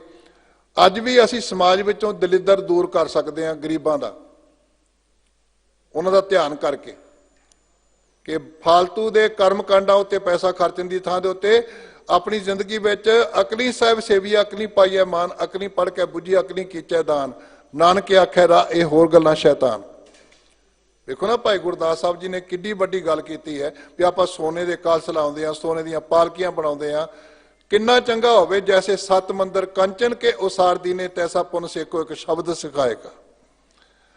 ਕਿ ਤੁਸੀਂ ਸੋਨੇ ਦੇ ਸੈਂਕੜੇ ਮੰਦਰ ਬਣਾ ਕੇ ਦਾਨ ਕਰ ਦਿਓ, ਲੇਕਿਨ ਕਿਸੇ ਨੂੰ ਇੱਕ ਸ਼ਬਦ ਸਿਖਾ ਦਿਓ, ਗੁਰੂ ਦਾ ਗਿਆਨ ਦੇ ਦਿਓ, ਤੁਸੀਂ ਸੈਂਕੜੇ ਮੰਦਰ ਸੋਨੇ ਦੇ ਦਾਨ ਕਰ ਦਿੱਤੇ। ਇਹ ਧਿਆਨ ਦਵਾਉਂਦੇ ਸਤਿਗੁਰੂ ਭਾਈ ਗੁਰਦਾਸ ਸਾਹਿਬ ਸਾਡਾ ਵੀ ਆਪਾਂ ਕੀ ਕਰਨਾ। ਅਕਲੀ ਸਾਹਿਬ ਸੇਵੀ ਹੈ, ਅਕਲੀ ਪਾਈਐ ਮਾਨ, ਅਕਲੀ ਪੜ੍ਹ ਕੇ ਬੁੱਝੀਏ, ਅਕਲੀ ਕੀਚੈ ਦਾਨ, ਬਾਚਾ ਕਰ ਸਿਮਰੰਤ ਤੁਝੈ, ਤਿੰਨ ਦੁੱਖ ਦਰਿਦਰ ਮਿਟਿਓ, ਜੋ ਖਿਣ ਮਾਤਰ ਦੇ ਵਿੱਚ ਦੁੱਖ ਦਰਿਦਰ ਮਿਟ ਗਏ। ਕਰਮ ਕਰ ਤੋ ਦਰਸ ਪਰਸ ਪਾਰਸ ਸਰ। ਜਿਹੜੇ ਕਰਮ ਕਰਕੇ ਤੈਨੂੰ ਚੇਤੇ ਕਰਦੇ ਆ, ਤੇਰਾ ਦਰਸ਼ਨ ਕਰਦੇ ਆ, ਉਹ ਤੈਨੂੰ ਪਰਸ ਕੇ ਨਾ ਪਾਰਸੀ ਬਣ ਜਾਂਦੇ ਹੋ। ਪਾਰਸ ਸਰ, ਸਰ ਦਾ ਭਾਵ ਬਰਾਬਰ। ਜਿਹੜਾ ਪਾਰਸ ਹੈ ਉਹ ਕੇਵਲ 8 ਧਾਤਾਂ ਨੂੰ ਆਪਣੇ ਸੋਨਾ ਬਣਾ ਸਕਦਾ ਹੈ, ਆਪਣੇ ਵਰਗਾ ਨਹੀਂ ਬਣਾਉਂਦਾ। ਲੇਕਿਨ ਧੰਨ ਗੁਰੂ ਰਾਮਦਾਸ ਪਾਤਸ਼ਾਹ ਜੀ ਦੇ ਵਚਨ ਨੇ, ਪਰਸ ਨੇ ਪਰਸ ਭਏ ਹਮ ਪਾਰਸ ਗੁਣ ਪਾਰਸ ਕੋ ਹੋਏ ਆਵਾਂਗੇ। ਗੁਰੂ ਆਪਣੇ ਵਰਗੇ ਬਣਾ ਲੈਂਦਾ ਹੈ। ਗੁਰੂ ਨਾਨਕ ਸਾਹਿਬ ਤੇ ਗੁਰੂ ਅੰਗਦ ਪਾਤਸ਼ਾਹ ਵਿੱਚ ਕੋਈ ਫਰਕ ਹੈ? 10 ਪਾਤਸ਼ਾਹਾਂ ਵਿੱਚ ਕੋਈ ਅੰਤਰ ਹੈ? ਜੋਤ ਉਹਾ ਜੁਗਤ ਸਾਇਸ਼ ਹੈ, ਕਾਇਆ ਫੇਰ ਪਲਟੀ ਹੈ। ਇਸ ਕਰਕੇ ਪਾਰਸ ਸਰ ਦਾ ਭਾਵ ਪਾਰਸ ਵਰਗਾ ਹੀ ਬਣਾ ਲਿਆ। ਬਲ ਭੱਟ ਜਸ ਗਾਇਓ। ਬਲ ਭੱਟ ਜੀ, ਹੇ ਗੁਰੂ ਰਾਮਦਾਸ ਪਾਤਸ਼ਾਹ, ਤੁਹਾਡਾ ਜਸ ਗਾਇਨ ਕਰਦੇ ਨੇ, ਤੁਸੀਂ ਕਿਰਪਾ ਕਰਦੇ ਹੋ। ਜਿਹਨੂੰ ਛੋਹ ਪ੍ਰਾਪਤ ਹੋ ਜਾਂਦੀ ਨਾ ਤੁਹਾਡੀ, ਉਹ ਤੁਹਾਡੇ ਵਰਗਾ ਹੀ ਹੋ ਜਾਂਦਾ ਹੈ, ਉਹ ਤੁਹਾਡਾ ਰੂਪ ਬਣ ਜਾਂਦਾ ਹੈ। ਔਰ ਸਿੱਖ ਨੇ ਬਣਨੇ ਗੁਰੂ ਦਾ ਰੂਪ ਹੈ। ਖਾਲਸਾ ਮੇਰਾ ਰੂਪ ਹੈ ਖਾਸ, ਖਾਲਸੇ ਮੈਂ ਹੋ ਕਰੋ ਨਿਵਾਸ। ਗੁਰੂ ਅੰਗਦ ਸਾਹਿਬ ਖਾਲਸੇ ਬਣੇ, ਗੁਰੂ ਨਾਨਕ ਸਾਹਿਬ ਦਾ ਰੂਪ ਬਣ ਗਏ। ਤੀਸਰੇ ਪਾਤਸ਼ਾਹ ਖਾਲਸੇ ਬਣੇ, ਜਦੋਂ ਸ਼ੁੱਧ ਹੋ ਗਏ। ਸੋ ਟਿੱਕਾ ਸੋ ਬਹਿਣਾ ਸੋਈ ਦੀਵਾਨ, ਪਿਓ ਦਾਦੇ ਜਬੇਹਾ ਪੋਤਾ ਪ੍ਰਵਾਨ। ਤੇ ਲਾਸਟ ਵਿੱਚ ਜਾ ਕਲਗੀਧਰ ਪਾਤਸ਼ਾਹ ਕਹਿੰਦੇ, ਮੇਰਾ ਸਿੱਖ ਸਮਾਜ ਮੇਰਾ ਰੂਪ ਹੈ, ਮੈਂ ਇਹਦੇ ਵਿੱਚ ਨਿਵਾਸ ਕਰਨਾ ਹੈ। ਕਰਮ ਕਰ ਤੋ ਦਰਸ ਪਰਸ ਪਾਰਸ ਸਰ ਬਲ ਭੱਟ ਜਸ ਗਾਇਓ। ਸ਼੍ਰੀ ਗੁਰੂ ਰਾਮਦਾਸ ਜੈਓ ਜੈ ਜਗ ਮੈਂ। ਹੇ ਸਤਿਗੁਰੂ ਰਾਮਦਾਸ ਪਾਤਸ਼ਾਹ ਜੀ, ਤੁਹਾਡੀ ਸੰਸਾਰ ਵਿੱਚ ਜੈ ਜੈਕਾਰ ਹੋ ਰਹੀ ਹੈ। ਕਿਉਂ ਹੋ ਰਹੀ? ਤੈਂ ਹਰ ਪਰਮ ਪਦ ਪਾਇਓ। ਕਿਉਂਕਿ ਤੁਸੀਂ, ਤੈਂ ਦਾ ਅਰਥ ਹੈ ਤੁਸੀਂ, ਹਰੀ ਵਰਗੀ ਪਰਮ ਪਦ ਵੀ ਪ੍ਰਾਪਤ ਕਰ ਲਈ ਹੈ, ਜਿਹਨੂੰ ਸੱਤੇ ਬਲਵਾਨ ਨੇ ਅੰਕਿਤ ਕੀਤਾ। ਧੰਨ ਧੰਨ ਰਾਮਦਾਸ ਗੁਰ, ਜਿਨ ਸਿਰਿਆ ਤਿਨੇ ਸਵਾਰਿਆ, ਪੂਰੀ ਹੋਈ ਕਰਾਮਾਤ, ਆਪ ਸਿਰਜਣ ਹਾਰੇ ਧਾਰਿਆ, ਸਿੱਖੀ ਅਤੇ ਸੰਗਤੀ, ਪਾਰ ਬ੍ਰਹਮ ਕਰ ਨਮਸਕਾਰਿਆ। ਨਾਨਕ ਤੂੰ ਲਹਿਣਾ ਤੂੰ ਗੁਰ ਅਮਰ ਤੂੰ ਵਿਚਾਰਿਆ, ਗੁਰ ਡਿਠਾ ਤਾਂ ਮਨ ਸਾਧਾਰਿਆ। ਤੈਂ ਹਰ ਪਰਮ ਪਦ ਪਾਇਓ। ਐਸੀ ਸ਼ੋਭਾ ਜਨਕ ਕੀ ਜੇ ਵੱਡ ਹਰ ਪ੍ਰਤਾਪ ਹੈ। ਉਹਦੇ ਸੇਵਕ ਦੀ ਸ਼ੋਭਾ ਰੱਬ ਵਰਗੀ ਬਣ ਜਾਂਦੀ ਹੈ। ਜਿੰਨੀ ਸ਼ੋਭਾ ਉਸ ਪਰਮਾਤਮਾ ਦੀ ਹੈ, ਉਨਾ ਹੀ ਪ੍ਰਤਾਪ ਉਹਦੇ ਵਿੱਚ ਆ ਜਾਂਦਾ। ਸਤਿਗੁਰੂ ਕਿਰਪਾ ਕਰੇ ਇਹ ਜੀਵਨ ਜਾਂ ਸਾਨੂੰ ਪ੍ਰਾਪਤ ਹੋਵੇ। ਸਮਾਂ ਹੋ ਚੁੱਕਾ ਹੈ, ਵਿਚਾਰਾਂ ਨੂੰ ਦਾਸ ਇੱਥੇ ਸੰਕੋਚਦਾ ਹਾਂ। ਮੇਰੀਆਂ ਭੁੱਲਾਂ ਮੇਰੀਆਂ ਸਮਝ ਕੇ ਖਿਮਾ ਕਰ ਦੇਣੀਆਂ। ਗੁਰੂ ਕੇ ਬਚਨ ਗੁਰੂ ਕੇ ਸਮਝ ਕੇ ਆਪਣੇ ਹਿਰਦੇ 'ਚ ਵਸਾ ਲੈਣੇ, ਤਾਂ ਕਿ ਭਰੀ ਹਾਜ਼ਰੀ ਗੁਰੂ ਦੇ ਦਰ ਤੇ ਪ੍ਰਵਾਨ ਹੋ ਸਕੇ। ਦਾਸ ਗੁਰੂ ਗ੍ਰੰਥ ਸਾਹਿਬ ਜੀ ਦਾ, ਆਪ ਸੰਗਤਾਂ ਦਾ, ਇੱਥੋਂ ਦੇ ਸਟਾਫ ਦਾ, ਗੁਰਦੁਆਰਾ ਪ੍ਰਬੰਧਕ ਕਮੇਟੀ ਦਿੱਲੀ ਦਾ ਤਹਿ ਦਿਲ ਤੋਂ ਧੰਨਵਾਦੀ ਹੈ, ਜਿਨ੍ਹਾਂ ਨੇ ਹੁਕਮ ਕੀਤਾ। ਆਪ ਸੰਗਤਾਂ ਦੇ ਦਰਸ਼ਨ ਕਰਨ ਦੇ ਨਾਲ ਗੁਰਮਤਿ ਵਿਚਾਰ ਦੀ ਸਾਂਝ ਕਰਨ ਦਾ ਸੁਭਾਗ ਪ੍ਰਾਪਤ ਹੋਇਆ। ਸਾਰਿਆਂ ਦਾ ਧੰਨਵਾਦ। ਬਖਸ਼ੋ ਆਸ਼ੀਰਵਾਦ। ਆਖੋ ਜੀ ਵਾਹਿਗੁਰੂ ਜੀ ਕਾ ਖਾਲਸਾ, ਵਾਹਿਗੁਰੂ ਜੀ ਕੀ ਫਤਿਹ।